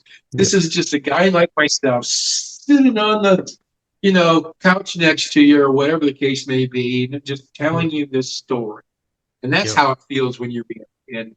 There's 180, nearly 190 reviews on Amazon that say almost nearly the same thing. They picked it up and they put it down. Like you said, you got sometimes it's serious, sometimes it's the sad, sometimes you're just laughing. It's got everything. Like this, when the FBI Blue Thunder gets run ashore. Ground. Well, I love that part. In that book, if you go to the middle of the book where the pictures are, you'll see a picture of the front page the day on the newspaper the day I was arrested. If you show that picture real quick, you'll find it. I think it's like one of the first ones, and it's the local newspaper, and the headline says "Area part of U.S. pot dragnet. Yeah. And the subtitle in the middle says, agents say 38 helped import over 150 tons. Well, right there. That 150 tons is only about a week's work. But you see on the right, the picture, that's Mikey Patton. And the other picture is Jerry Foreman being escorted by United States Customs agent John Deasy. Well, I don't have the picture right handy on my phone because I'm using my phone right now to do this. But that gentleman, John Deasy, I wound up meeting him almost 35 years after he arrested me. Wow. I was given 160 years mandatory to life and $16 million in fines. I paid $1.2 million in attorney fees and wound up getting my sentence capped at 20 years and so on. Read the book to get the rest of it. But long story short, I'm in a gym maybe 8 years ago working out. I get done working out. I'm at the top of the steps on the bicycle next to my buddy, and this guy comes walking up the stairs, and he's introduced, hey, how you doing? And starts talking about U.S. Customs, and that's when he kind of got my attention. I was really trying not to listen, to their conversation, but when he said customs, I kind of went, and then he said Marco Island in Naples, 1980s, and that's when I couldn't help myself. I leaned forward and I said, excuse me, sir, but I got a bit of history with customs during that time. And he says, you know what? I said, and I happen to just mention that, I have, of all that time that I spent doing all this stuff, I think I have one piece of memorabilia, for the lack of a better way of putting it. And that is the front page of the newspaper the day I was arrested. That's what that is. You just show the book. Yeah. And he goes, I was on one of those newspapers too. He says, I can't, on the front page, I can't remember which one right away now, so I didn't give it a second, any thought beyond that, He said, okay, good, cool, bye. Nice to meet you, man. I'm driving home and I'm thinking to myself, there's no fucking way. And I get home and I open up that.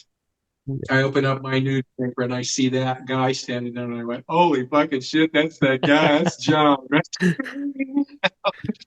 And, he just wound up being, and is today now one of my dearest friends, because, he thought, retired, and he literally admitted to me what a waste of time it was for these people.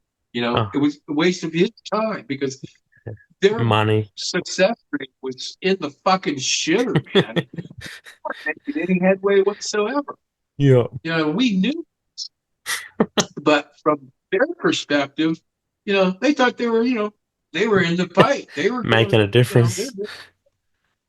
On our evening news here across North America in those days, they would come on literally every ABC, NBC, CBS national news station would come on every night. The first thing they would say was President Reagan's war on drugs, and there's a 30% reduction in seizure in overall importation. There's a uptick in seizures. They're giving out all these fucking percentages, and we're all looking at one another going, where the hell are you getting your numbers from, man? Where's your baseline?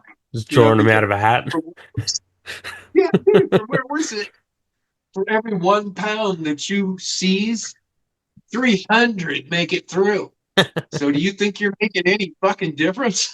If you do, you're delusional. Yeah. And I knew that. And he tells me this. He has no problem telling me this shit. He says, Tim, you're the biggest fucking waste of time. But simple fact remained that it was the letter of the law. This is the language in which it was written into our, laws by Congress. And until that language changes, we're bound by it. Yeah. So we have to do these ridiculous fucking things that we're doing. They had a couple of guys who came on customs in those days, the earlier days. One came from CIA and one came from Secret Service. They wanted to learn how to run interdiction vessels for U.S. Customs, change up their resume a little bit or whatever. But, two things come out of this thing that I've really struggled with for the longest time. One of them, first of all, is that okay, you're you're you're bringing guys in and you're putting them in boats that have no fucking idea of the geography or the terrain or the Yeah. the islands, the boats, the backcountry. They have no knowledge of any of this. If you're offshore, yeah, they'll chase you all day long. But I get into the islands, dude. Where are you? They're gone Yeah. because they don't know the area. That was their first thought, thinking, okay, well, you're FBI, you're CIA, you're Secret Service. I mean, where's all of the fucking brain power at? Secondly, when you talk about this boat, Blue Thunder, Yes. and running it aground. Yeah. And I'm talking to John years later, and I'm telling him, dude, you guys, where'd you get that boat? First of all, well, they seized it, of course, because the government at that time wasn't giving them the funds they needed to be able to build boats that were Yeah. capable of keeping up with us. They weren't willing to go that route. It was cheaper for them to seize these vessels, turn them around, and use them against us. Yeah. So here's the second part of this fucked up scenario. Not just you don't know the fucking area, but secondly, you seized a boat that probably I was involved in building. I know everything there is to know about this boat. I know how fast it is. I know what it does bottom down. So all I have to do is build one a little more badass than that one and leave your Yeah. ass sitting there like it was tied to a fucking pole. See you later. You're CIA and Secret Service? Come on, you fuckers. Yeah. Holy fuck. Take this thing process, a little further maybe next time, Yeah. But there's quite a bit of joviality written into the book, a lot of Yeah. tongue in cheek. But I really hope that, and I don't think that in any way really belies the seriousness of what it was that we were actually doing. I mean, we were risking our asses, dude, Oh, as kids, yeah. especially when I know that I understand. Holy shit. Yeah. Once I understand how adults and how that end of it worked, Yeah. I mean, and then you talk about sophistication. Oh, Holy shit. I love how all the gadgets you said you had like the best like because you just had the money to get the best shit. It was so cool. Oh yeah. Yeah. The counter surveillance Yeah, technology. and he's listening to That him was and stuff. I was just yeah. like, So that took off. That started to take off when us kids took over. All the adults finally, they got yeah, indicted and went to prison and did everything. But it didn't stop. It continued on with us kids, and that's when a couple of guys from Miami came and got me and said, "Dude, we got work to do. Can you do this?" And I said, "Fuck yeah!" All right. yeah, Went down and I got a couple of buddies, and I said, "Hey, man, let's work. You want to work? Let's do this shit." Fuck yeah! So that's how we wound up doing it. And out of it comes all this craziness because we're kids, for yeah, Christ's sake. And, what you can't do, and it wasn't really understood until I had a chance to sit back in retrospect on, what I put myself through and the things and some of the scenarios that we did. yeah, And, we just weren't afraid of it. We were, and it wasn't cockiness. It was us having the ability, like you said, and the money and the resources to buy counter surveillance technology as good as, if not better, than what the United States government was using, because we were buying yeah, it from one of the Everglades National Park rangers, uh, right there in Everglades City, was on my crew. He introduced me to this Cuban guy who was the counter surveillance technology expert in Miami. yeah, And these were the guys at the times of Griselda Blanco and the cocaine wars, and yeah, everybody was looking for bigger ammunition and bigger and better everything. This yeah, guy became a key factor and a key player in helping the government and the local governments with their surveillance technology and what have you. Well, I was, like I said, buying as good as not better technology to use against them as well. You know, Well handheld played. radar, where you just had to stand on the boat and just sweep like this and look at the screen, and you could see what was going on around you. I could be a mile or so offshore better, and I put these headphones on, and I had this parabolic mic.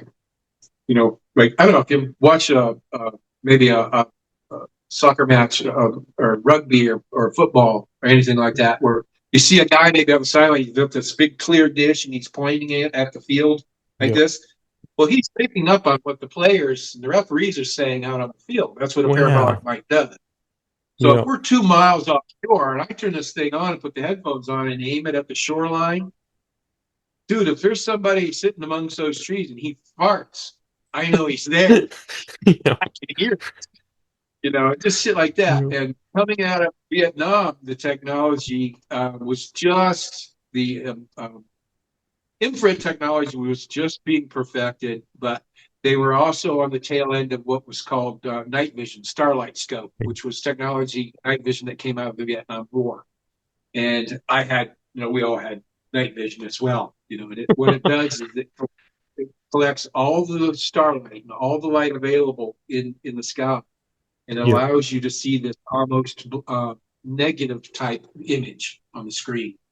But the Yeah. thing about these is that if you're looking around and you happen to be looking at somebody and he just fucking lights a cigarette, you go blind because all of a sudden the light just flashes in your face. Like the bomb goes That off. was only one of the drawbacks from that. But like you said, Yep. there's part of the sophistication. The other part is it had to do with how the jobs were done and how we got paid. Yeah. If I bring 30,000 pounds of shit in for you and you owe me $15 million, let's say. Yep. Or for 30,000 pounds, that's you owe me $5 million. Okay, that's a small load. Yep. So what I would typically do when the load comes in, I'd send it all over to you to Miami, except for now that it's worth, averaging $500 a pound. Yep. We're sending it all to you.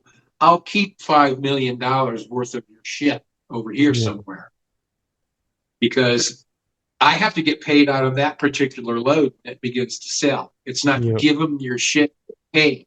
They got to start selling that shit to create the pay to give to me.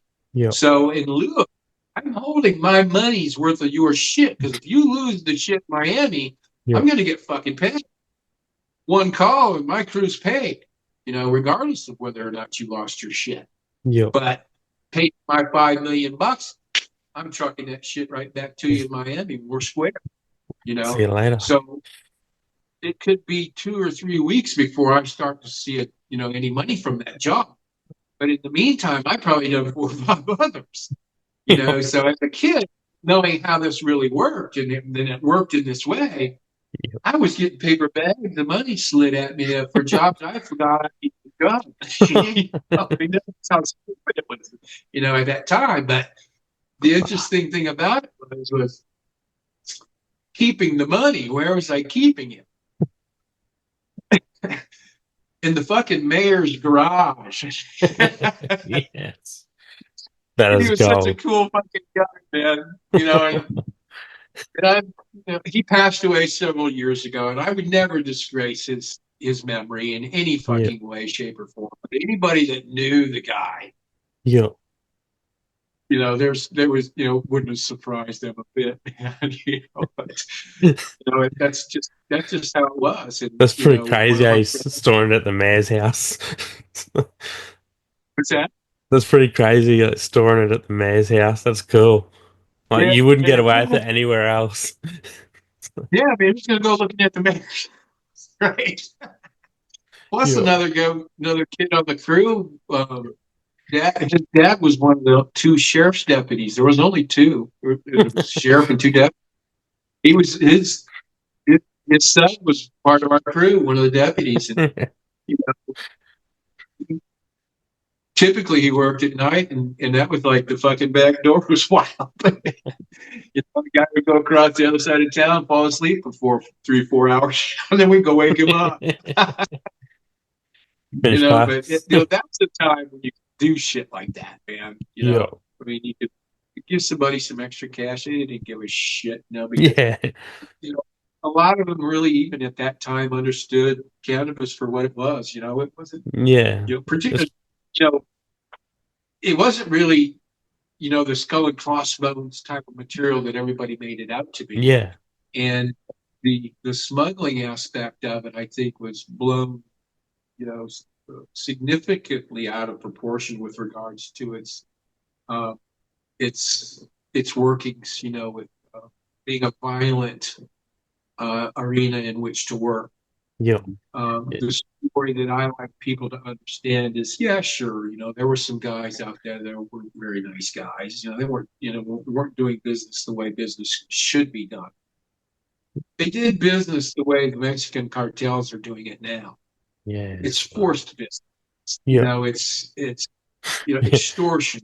Yeah. Hang That's your it. own, your Extortion. mom and your dog and your goldfish, or some stupid shit like that. But my story, in parts, is how it was done by families and generations of families that never picked up a gun or fired one fucking shot at anybody. Yeah. This proves that for 40 years nearly, it can be done that way. It can be done in a family oriented way in which nobody got hurt in any way, Oh, shape, or form. It's these other 100%. guys that fucked it up for everybody. It blows my mind how, yeah, for such like a non-violent thing, how much effort they put into trying to shut it down. It's like, fuck. Well, Yeah. yeah, I mean, I mean, Jesus Christ, when they came into my house, Yeah. I had a buddy staying with me. You read this in the book. It's in the book as well. He was renting a home, and the owners decided to sell, so he didn't have a place to go. I said, "Yeah, come on, stay in one of my rooms. I had a Yeah. nice house, And so one night, somebody's knocking on my door, like 2 in the morning, and I walk out and I peek out the blinds, and I see this one sheriff's deputy standing on my front porch, knocking on the door, Yeah. and my dogs are barking. Got these little Maltese dogs, pretty cool little things. And I told Donald, because he's up too, and I said, dude, go tell this fucking guy I'm not home. It's probably the dogs or barking. We'll shut him up, whatever. So I go back and I flop down on the bed. He opens the front door. The minute he opens that door, that guy grabs him by the glove, literally threw him out into the front yard. And I can hear all this shit out there. And then he tells me after the fact, he said, dude, I get out there and I get thrown and I'm rolling across the front yard. There must have been 20 guys out there dressed like ninjas. And the next thing you know, he's got SWAT like team. 10 guns.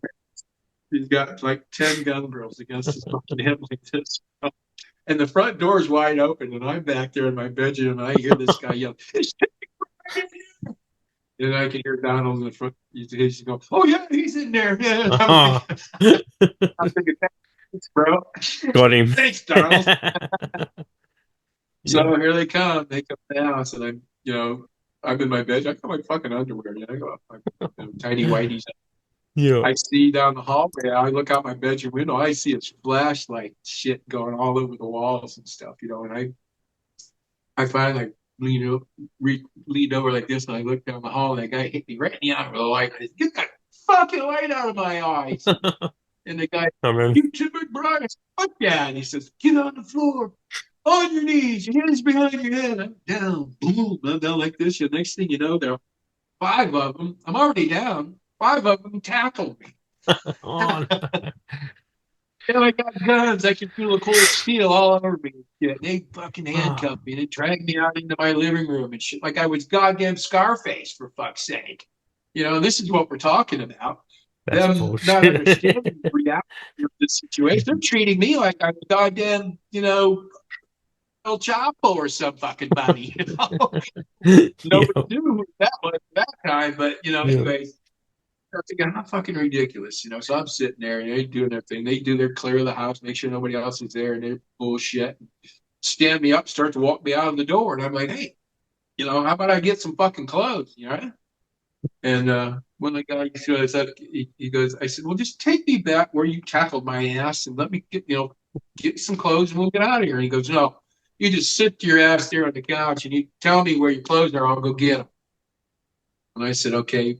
That room, that you drug me the fuck out of. There's 2 closets. The one closest to the wall. Open it up. There's shelves. Just grab jeans, grab a shirt, grab my tennis shoes, and let's go.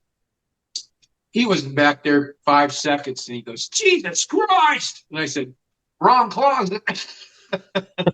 He opened up the one away from the fucking wall, and I had 6 of these safes. I mean, nice size fuckers. I mean, in fact, I've still got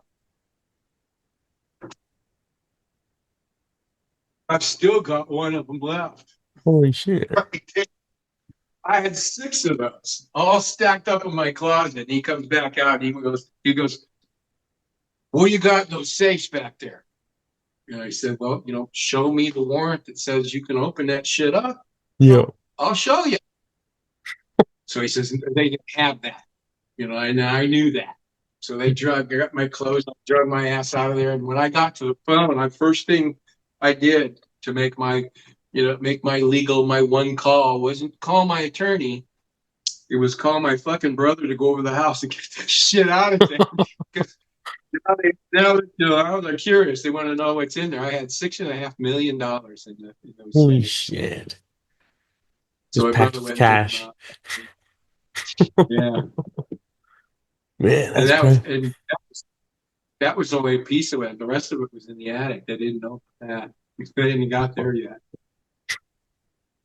yeah. But $6.5 million. That's not a bad number.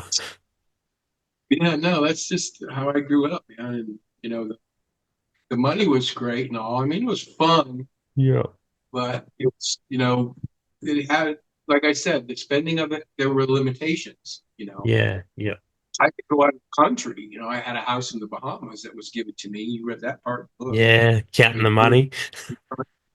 Yeah, I encourage you all to listen to this. Just pick up the book because it's a So tell-all good. book of a story that you're never going to hear in your lifetime unless you hear it from me, or So you good. watch Thomas's show. Yeah. You're going to get bits and pieces. But what you're hearing is this much Oh, of a story has this much involved in it. It's just outrageous, craziness, and that's why I keep saying. yeah. I know there's a lot of it out there that are going to go, yeah, right, bullshit. But he's a gazillion pound, multi-million pound marijuana smuggler. Everybody's that. Well, I'm sorry, but like I said, my book isn't bullshit. It Yep. wasn't published by a bullshit publisher because, quite simply, they don't publish bullshit. Yeah. The real deal. That's And it yeah, right there. and like we said, it's got everything. I love it, eh? It's so cool. Yeah, you know what? And it tells you not only like I said earlier, it was important for me for everybody to realize that the people that I was in prison with meant every bit as much to me as the people that I grew up with, because Yeah. like I said, that's an environment all of its own, and that's a way of bonding in where you can't do it any other way. Yep. So those people meant a lot to me over the years. And I'm really glad you brought that up earlier because that's something that is rarely brought up. Yep. Oh yeah, I love that was one of my favorite parts too, like reading that, and even like at the second time around, like things that I sort of missed was like I don't know, there's a difference between like you got your convicts, inmates, and what was the other? Oh yeah, Jitterbugs? Is it jitterbugs? No. yeah, Yeah, jitterbugs. jitterbugs. We call them jits. They're like That's the because, and what Thomas is alluding to, everybody, is the simple fact that here in the federal prison system, federal bureau of prison system, there are 2 types of people in prison. There are convicts and there are inmates. The convicts have a code of honor that travels between them, a code of respect. You respect them, they respect you. You disrespect them, they disrespect you. It's all a matter of respect. And convicts understand this. Inmates like the jitterbugs, we call them, the guys that are new to prison, that have just got in there, don't understand this concept. Yeah. And they're usually the ones that wind up getting the shit knocked out of them and then wind up spending their time in the hole. Yeah. Because they Yeah. haven't yet learned to understand that this is how the world works, and here in prison, Yeah. it doesn't work like everybody thinks it does. No. And I was in prison at a time when it really wasn't, a real big gang issue. Yeah.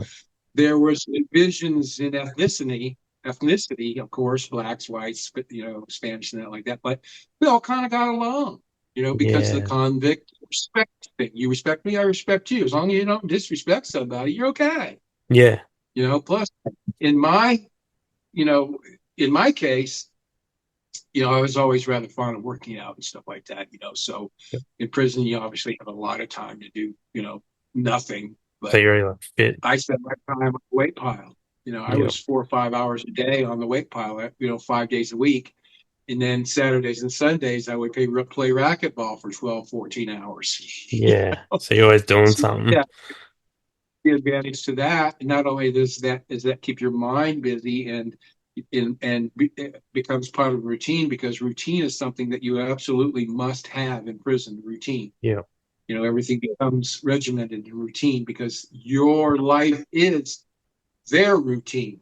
They Yeah. tell you when to get up, they tell you when to eat, and all this stuff. So your life in between that has to be routine and regimented as well. Yeah. And that helps you kind of take your mind off of what it is you're doing. And the working out did a great thing. Did two things for me. It helped me with that respect, but it also, when you're one of the bigger guys in prison, most people don't fuck with you. And Yeah. and Not unless they on want to top get of you. that, I had my job was doing legal work in the legal library, because Yeah. in Tallahassee at that time, Tallahassee Federal Prison here in Florida was the hub within the Federal Bureau of Prisons, the hub of education. If you wanted a degree or an education of any type, you put in a request for transfer, and they'll send you to Tallahassee, where they have civilian professors and teachers and whatnot that come into the prison and to the lower compound Wow. of the education area and teach you. That's crazy. So I wound up getting a job in the legal library, because my job when I first got there was construction, was building the goddamn place. Yep. And I told Rolando, I don't want to build this fucking place. What the fuck do I want to build my own prison for? He said, well, there's an opening, I think, in the law library. So that's how I got into the law library. Yeah. And I started learning law, and I started helping people find their way through books. And that's when Rolando and I both took correspondence course to the University of Honolulu and got degrees in law. Because I figured, if we're going to be here all these years doing this shit, I might as well know it, right?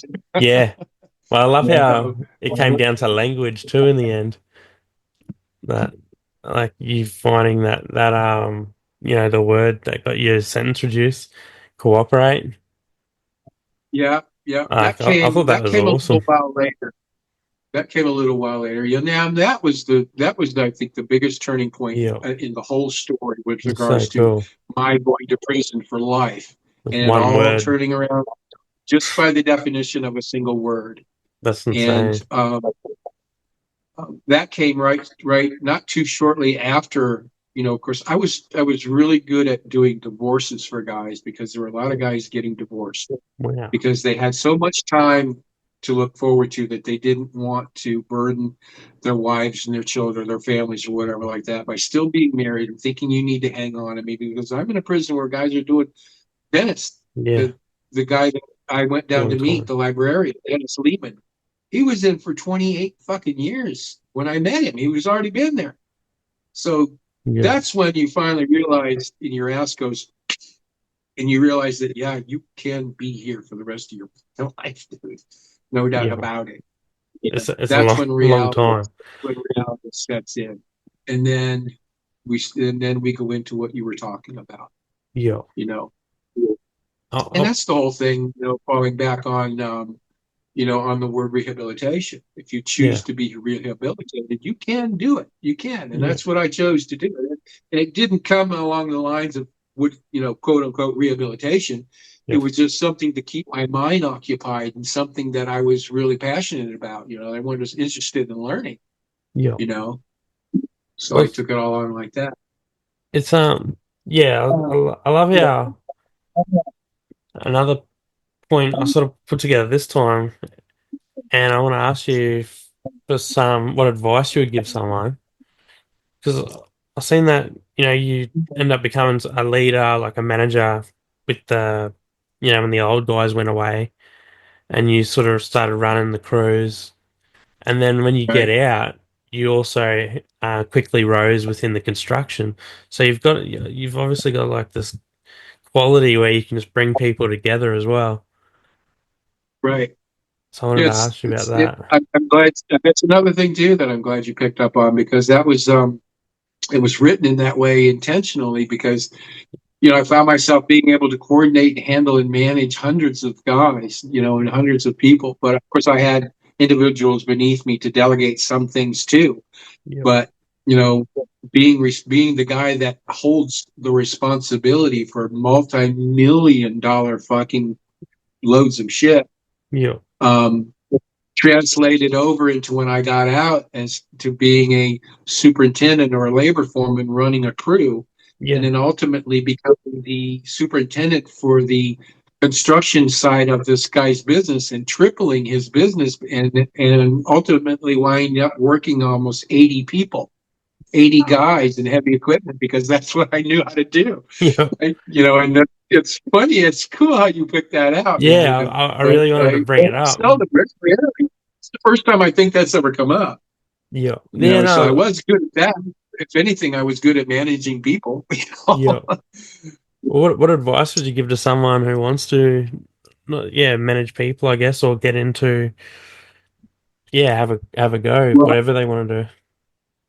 I think the simplest way to put it, Thomas, would be that quite easily would be, a philosophy that I adopted myself earlier on in life, that I try to stick with, and that is, and I wrote this briefly in my book, is that, if there's something taking place, if there's something going on, I'm not that guy standing in the back of the fucking crowd on your, you know, tippy toes trying to look over and see what's going on.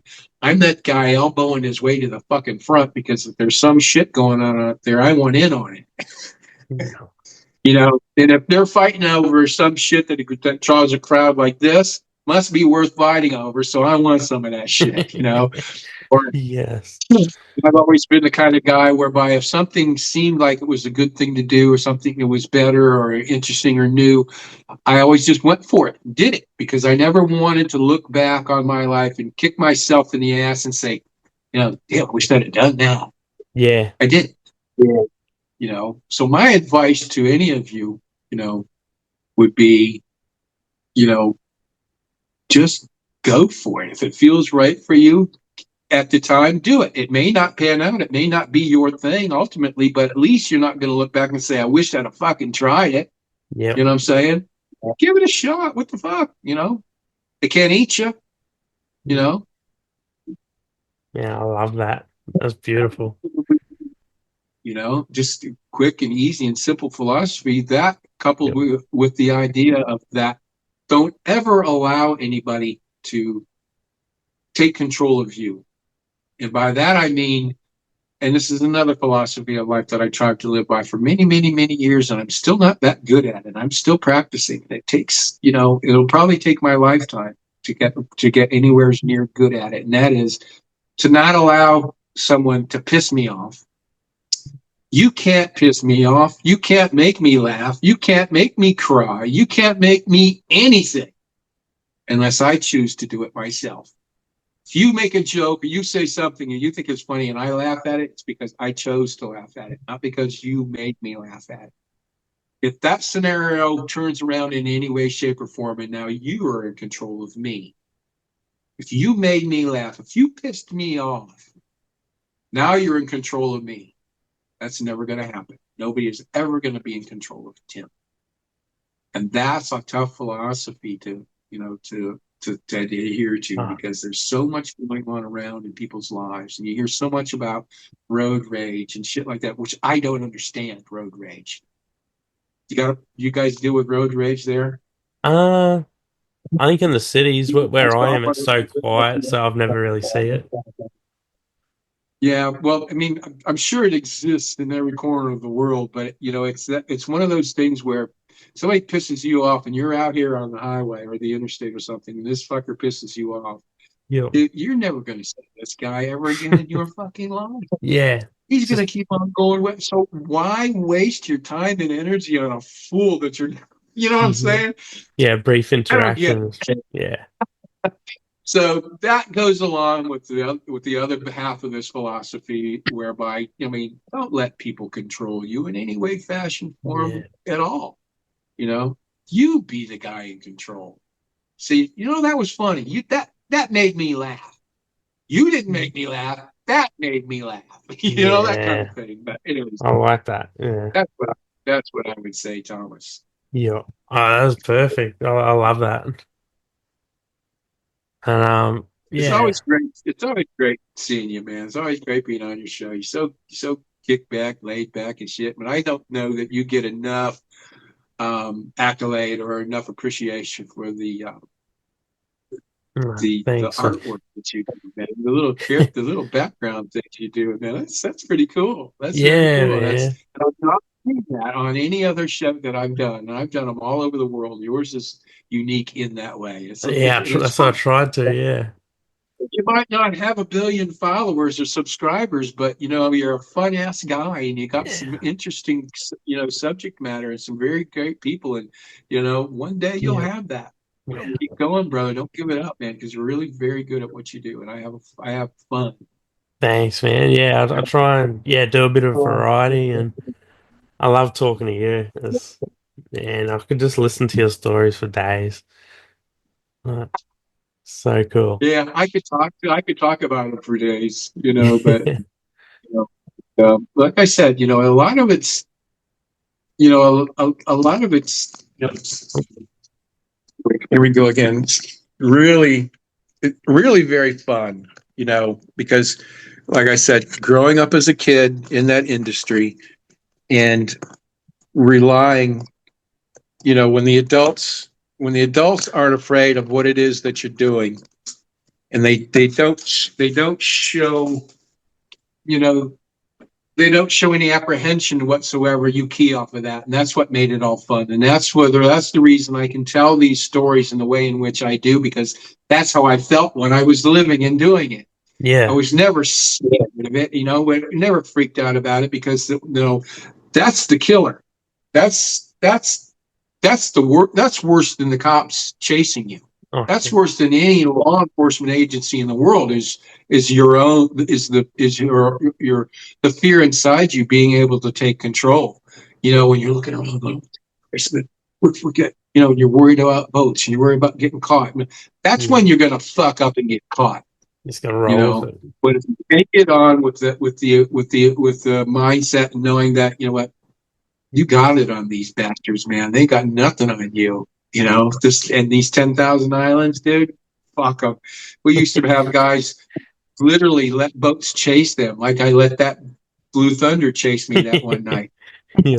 Let these guys get chased earlier on that afternoon, run them 4 miles down and into the islands, and run them around and get them lost in there, and sit 2 islands away watching through the bushes at them being lost. Yeah. Keep them lost while we're working. That kind of thing. Yeah. Shit like that. Kids do that shit. It's So that's why I tell the pretty good, story in but which I do. You know? yeah. Shit. Oh, I love it. But Like every time it's something to be different I'm fun. picking up. Yeah, it has to be fun. It has to be done that way. Like I Yeah, it's said, because perfect. you let it eat away at you. Ultimately, you're going to fuck up and get caught. Yeah. You're going to trip over your own dick, so to speak. Yeah. Yeah. Oh man. But yeah, I got do you think, I guess I wanted to ask, like today's technology, would it be making it harder for them, or would they still probably out there with enough money to be counter surveilling anyway? I think they're more intuitive. Yep. I think that surveillance technology and the way infrared technology works now, if a boat's a boat's heat signature can give it away. Yep.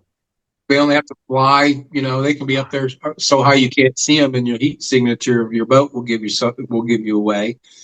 And there's just that was a period of time in history in which that sort of thing will never happen again. No. Because now that the veil has been pulled back on it, and the discovery of a town of just over 400 people, over half the town had been doing it for nearly 40 years. Yeah. It was a rude shock to these people to finally understand that, okay, that who in their right mind would have ever suspected that at any one time there's 20 tons of shit being driven off of that little island every day. Yeah. Single time. And nobody would have ever suspected that. But now that they're keen to it, and technology works different, and I'm not even kept up with it because I really don't give a shit. Because if you're out there doing it now, you're just asking for it because dig it while it's lasting, man. Because there's going to come to an end eventually. But there's so much other pieces of technology out there that I'm not even aware of that they have. It's just constant progression, eh? Like you always see new tech. It's something that I don't believe anymore that they're really looking for, but they may happen across it, occasionally, because every now and then you hear about a boat in Miami or something out here or whatever like that. Washed up on shore. Caribbean cannabis really isn't a popular item anymore here in the States. It's all grown here in the United States. Okay. Three quarters of our 50 states are now legal in one fashion or another. Hell, I'm sitting here in Florida, and this is the beginning of where it all, supposedly all the corruption started, and I was given 160 years mandatory to life and $16 million in fines 37 years ago. Now I can drive down the fucking street, buy one, and buy it on the counter. Fuck that. I mean, if that's not irony, I don't know what is. Yeah. Yeah, it's crazy. I was in Thailand recently. Let me ask you a question. Yeah. How is Australia dealing with the cannabis situation? Are they on board and thinking about it? Is it medical or what? Are any moves toward that? What? I think the only place where it's, I think, legal, for medical sort of one is in the capital where all the politicians live. But I think they're pushing for it to get everywhere. But yeah, I think more and more people are catching on to it. Yeah, I think it's just a matter of time. Yeah, definitely. I mean, but Thailand's not but a stone throw from you, man, and they're legal. Yeah, because I remember before you wouldn't find any there, and now you go there and it's just everywhere. Like I know people who had been like arrested there and then got let out as soon as it was legal, and just back into growing. And that's you should say that. Now that you reminded me of it, I have this card in my wallet that says that I can go right down half a mile from my fucking house and buy this shit across the counter. Yeah. When so many years ago, they wanted to give me life sentence for it. I mean, okay. That's the kind of shit I'm talking about. And I'm actually thinking that, hey, I gave these fuckers $4 million in cash as a fine. I should get some kind of credit here. Like a lifetime of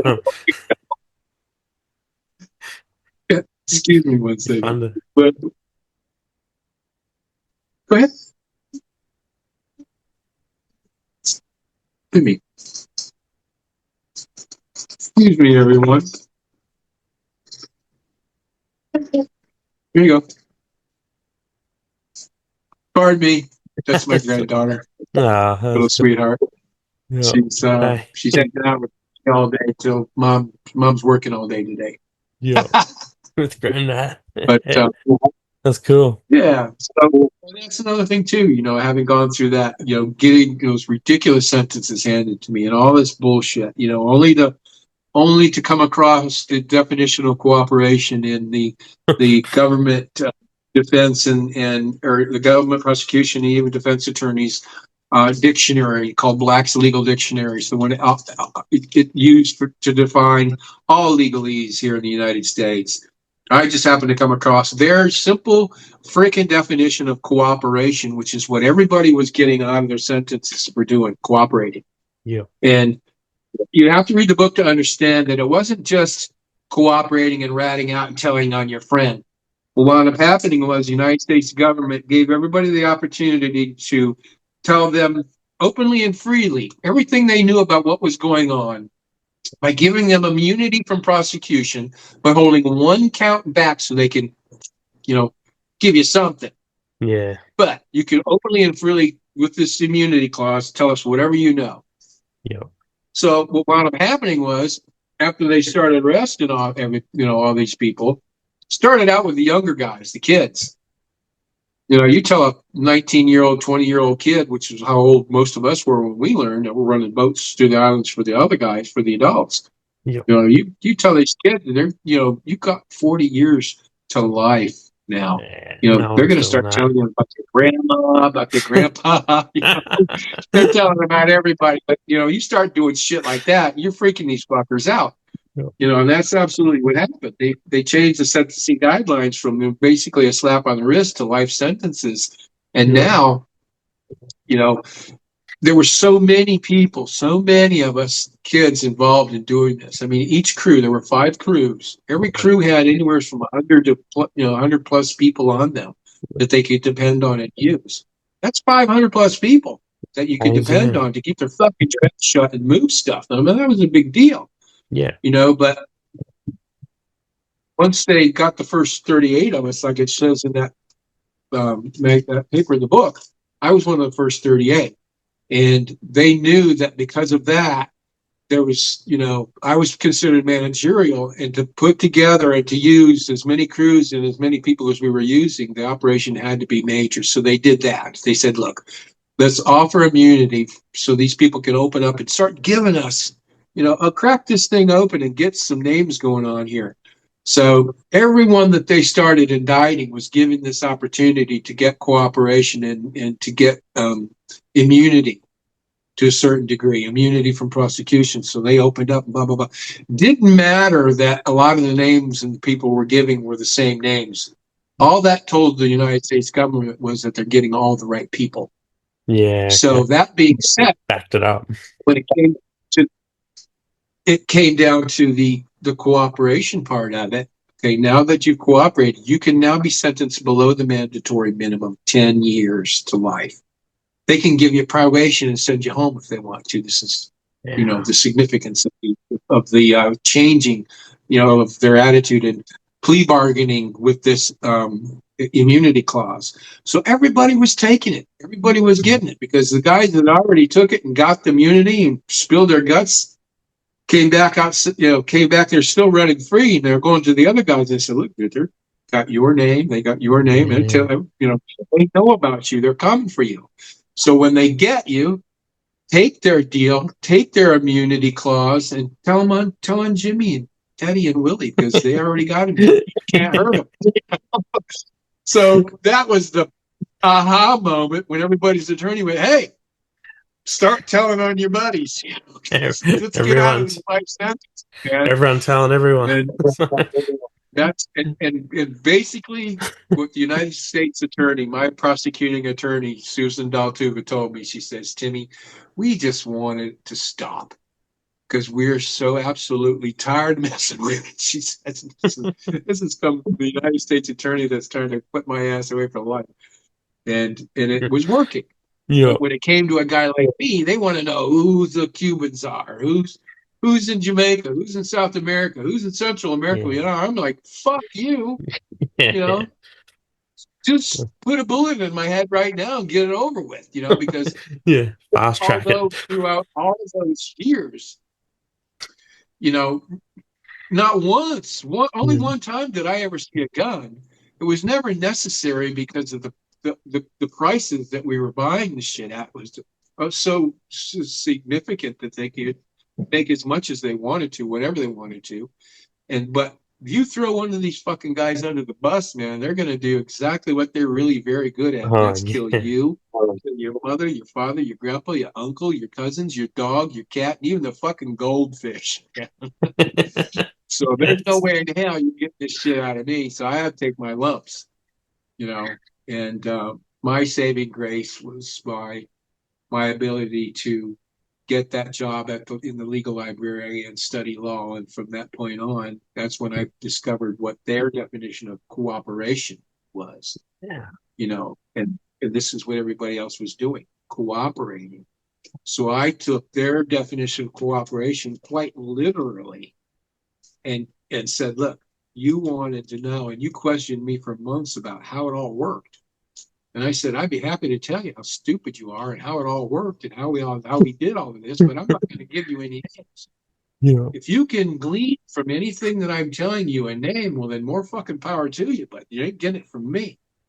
So that's all the cooperation they got out of me. They didn't get any names and shit like that because that was a death sentence to me. Yeah. So I figured, I have to go, I'll send, I wound up going, now I'm in prison. I'm reading this definition because I'm the law clerk. I'm in the law library. So I immediately begin working on um, my plea to the Middle District courts in Florida for reduction of sentence based on Title 18, Rule 35, which means I'm giving substantial cooperation to the United States government in lieu of getting out of a life sentence. Yeah. And I wrote the brief myself. I sent it off to the Middle Districts of Florida court. I cited 15 different cases that had similar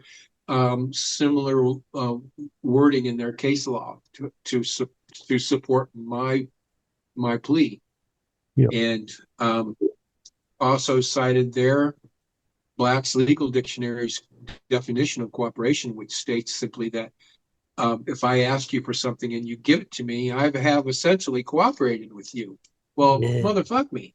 You wanted to know how this shit worked. I told you. You Yeah. wanted $4 million in cash that I gave you in cash.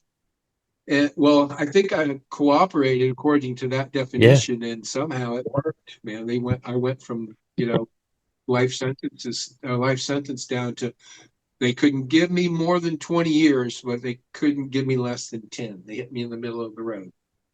So what wound up happening was, because I did cooperate to a degree, I wound up getting that 10-year sentence. I was sentenced to 10. I was sentenced to 10 years, but wound up sending my brother to the hearing when the judge was reading my brief and making her decision on it. I sent my brother rather than being writted out of the prison, because it took me 3.5 years to get my bunk from the center of the room to the wall by a window, because somebody either has to get paroled out or die before the bunks can get moved, shit like that. So I Yeah. wasn't getting rented out for this my bunk space. It took me 3 years to get. So I sent my brother, and I waited 3 hours in line that night on the phone, called my brother, and he says, look, dude, he goes, were you fucking that United States prosecutor or something, dude? I said, what the fuck are you talking about?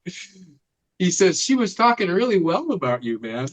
She was saying some pretty good things about, how you were, very cordial and articulate with her, and telling her your side of the, what was going on. I said, all right, well, what the fuck did I wind up with, And he said, the judge gave you 4 years.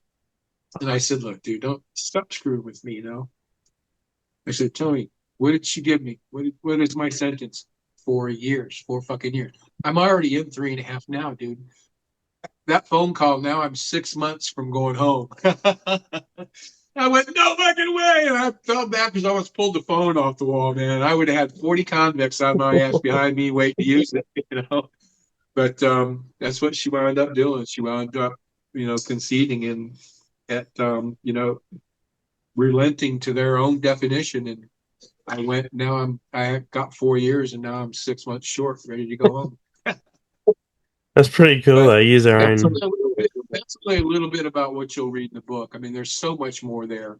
Yeah. And I urge you to go ahead and have a look at it. And Yes, absolutely if brilliant. you're online too, if you're on social media, I'm on Instagram at Original Saltwater Cowboy. Everything I post, you'll be seeing me and Thomas on there next. Definitely. And there it is. There's my book, Saltwater Cowboy, written by my hand, coming from straight out of this head right onto the page. You'll see another gentleman's name down there next to mine, Ralph Barrier. He was published through. He had the same literary agent as I did. What I gave Ralph credit for was his guiding me through the publishing process. I could write the book and put it all together, story wise, but Ralph showed me how to put it in book form, paragraph it, page number it, chapter it. Yeah. Because when you hand a manuscript over to your publisher, you give them a completed manuscript with nothing left to do to it except check it for copyright, and like that. And that was what Ralph did. Ralph helped guide me through that. Plus, he was a bit of an inspiration from time to time, and he would read my work and, help me give a little tweak now and then, but awesome dude. Yeah. Awesome guy. Ralph Barrier. That's cool. He's a really fantastic book out there of his family history as well. So, but anyways, dude, thanks, man. Always such a great time talking to my buddy. Thank you. Oh, man, it's awesome. I'm so glad we could, do it again. It's, man, a pleasure every time we talk. Yeah, we can do it anytime, man, because you know what? There's, like I said, there's no end to this shit. Oh, man, I'm Next definitely time, got to do more. we can get into, just what I'm about now, and what I'm doing, and why I'm traveling around, and I'm going to these cannabis cups here in America. I'm going to these cannabis conventions where everybody just walks around and smokes weed, does concentrate. That's cool. I mean, the freedom of it all, and being, coming from a generation that as progenitors that initiated this, what you take advantage of now. Yep. Here in the States, particularly people, don't understand what it took for them to get it to where it is now.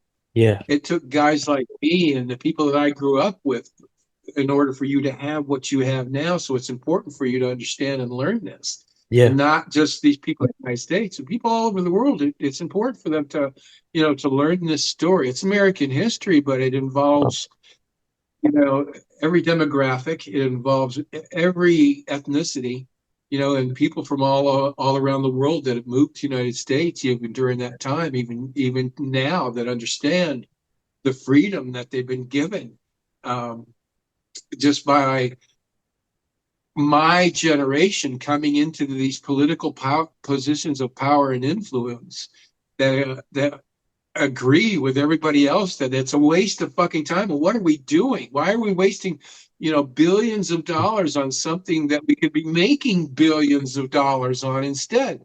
Tax it like you do alcohol, for Christ's sake. You know what I'm saying? They'd kill it. Don't sweat the small shit about, this guy growing it out in the woods and shit like that. Listen, alcohol prohibition came across America 3 times in our history. The only one that everybody only really knows about or hears about is the one that lasted 13 years that created guys like Al Capone. Well, when you create a prohibition product and even cannabis, you create guys like me. Or guys like whoever that are shooting up the fucking place, that's what you create. So what do you need to do? You knock the sales out of it by making it fucking legal. And that's exactly what they did. They took the sales out of it and made it legal. Yeah, And they knocked all the every black time I see market. it. That's the way with all the bad guys, and shit like that. But what you got to understand is, even though alcohol is legal, like cannabis is now becoming legal, there's still guys out in the fucking woods making liquor. They've even Yeah. got day, weekly series of moonshiners. It's called guys making booze still. So 10 years, 20 years from now, 30 years from now, you're going to have movies about guys growing weed out in the fucking woods. It's the same shit. It's never going to go away. Yeah. You're always going to have those guys out there. So don't let that be some kind of a deterrent or something to say no to the whole overall concept because it's something that people want. Yeah. So give them what the fuck they want, and Yeah. what's Good. happening now with Mexico. Nobody wants to buy Mexico's weed anymore. Yeah. What they want to do is they want it grown here. And since the cartels, since nobody wants the cartels shit anymore, Yep. what have they resorted to? Bring I'm it out. sorry about that again. They Massively. resorted to hijacking tankers and reselling them to China.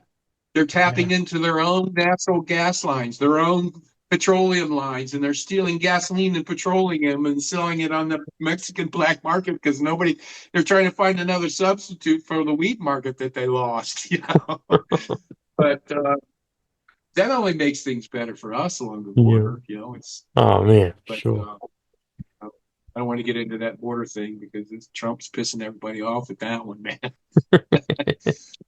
Throwing out That's all the crazy. illegals, which hey, by definition, it's he's doing what every other country Yeah. has the absolute right to do. You're in this country illegally. Come and do it like the people that have done it before. Do it the right way. Oh, 100%. Yeah, any other country It's would be like, no. and it's hard to say that to people that are coming from countries where they fear for their lives rather than they just want to Yeah. come here and make a new start, and they have the time and the ability to wait out the process, as if you will. These people don't have a lot of them don't have time to wait that process. They got the fuck out of there and they're sitting on our border waiting for us to Yeah. allow them to come through, but that's a whole other thing in and of itself. Yeah. Talking about boundaries and borders and things of that nature. But, having taken the cannabis industry out of our hands and giving it to the cartels in Mexico is what ruined the whole fucking thing, man. It gave people all over the world a bad taste in their mouths Yeah. regarding cannabis. Is it They look false? at what's taking place on our southern border and, they want to they don't want to get involved because they think in some way they may be contributing to that. Yeah. So what I was getting at with regards to what we're talking about on the border now in Mexico and stuff, I mean, they're having such a hard battle down there, and it's people being killed left and right, and that's a direct result of them having taken that industry out of our hands. Yep. And Mexico picked it up. Mexico didn't want the Caribbean marijuana; they want to sell their own. So that was the advent of brick weed that was coming into the North America over the Mexican border at that time. But more significantly, the impact that we were having, that ended Caribbean marijuana and that way of life. So what I was getting at ultimately is that now that people here in the United States and then those that around the world, that can relate to this story have an understanding of how that industry could have been done when put in the hands of people who were family and generational and never fired one freaking shot at your ass, proves that it can be done in a civilized and in a non-violent manner. So when people have now the opportunity and the legal opportunity here, especially here in the United States, to try cannabis for the first time, do you want them going into this new exploration with the mindset of that poor son of a bitch down there in Mexico with a bail strap to his back and his family held hostage in lieu of him getting this thing to Phoenix or whatever, through the Sonoran Desert, or show them a picture of a beautiful medically graded marijuana bud and ask them, which would you rather smoke? Yeah. You know which one they're pointing to. They're pointing to that beautiful little bud. But they're also going to understand that, they're not trying cannabis in, or they're using cannabis for recreational and medical purposes and contributing to what's taking place in the Mexican border. What I want them to understand is that there was a way in which it was done. It was done by families, and it was done, nonviolent, and never once was there any conflict with regards to, between ourselves or the government Yep. in a, in a violent conflict of that nature. So, I mean, that has a lot to be said about the story. And that's one thing why, you know, regardless of what side of the fence you sit on this subject, the book gives you, a great understanding of, how that industry, whether you agree with it or not, how it was done by by a group of people for generations that did it without any guns. You know, Go into it with that attitude. I'd rather have you, try cannabis for the first time with that vision of that cool Rasta dude standing out in the middle of his ganja field in Jamaica, just, taking care of business, dreads down to his, behind, and cut off jeans, and that, or that little Colombian dude in his white cotton hat, cotton blouse, cotton slacks out in the fields with his family, tending the buds. That's the kind of feel I want people to have. That's, when they try cannabis for the first time. Yeah. So that's what the story that I want to tell. And that's the story that this book tells. It tells how families were able to do this without shooting at one another. Making cannabis the joyful thing that it ultimately is when it gets in the hands of the persons that ultimately wind up buying a bag and smoking it. You want that sense of well-being and joy and happiness and partying going on, straight from the beginning all the way to the end. Yeah. If you follow that mode of thinking, this is what I want. This is what I'm trying to impart, and I'm happy to be in a program like yours, which allows me the ability to sit here and help people understand it just a little bit better from a different direction. So my hat's off to you, brother. Thanks for having me. I absolutely love it. Thanks, man. I love having you on. You're awesome, man. I love how you explain everything as well. So, I'm Well, definitely behind give you. me just give me a holler anytime, man. Because there's so many different facets to to this story Yep. that we can jump off into personal things, other Sure. things, other sort of fun things that were happening, out on the edges of the actual pot hauling itself. So I'll look forward to chatting with you and keeping up with you and seeing what you got going on. And like I said, if people want to follow along and see what I'm up to, I'm on Instagram. I'm at Original Saltwater Cowboy, and my man there, Thomas, will show you that my book again, Saltwater Cowboy: The Rise and Fall of a Marijuana Empire, which is the true historical accounting of Caribbean marijuana being smuggled into the United States by generations of families who did nothing but have fun. That's it, plain and simple. So grab a copy, read it. I guarantee you won't be disappointed. Brother, love you, man. Yeah. Appreciate you. Thank you. Love you too, man. Thanks for coming back, and we'll definitely do another one. Yes, the story continues. Cool. I look forward to it, man. And take care, y'all. Thanks, bro. You too. Catch you, man.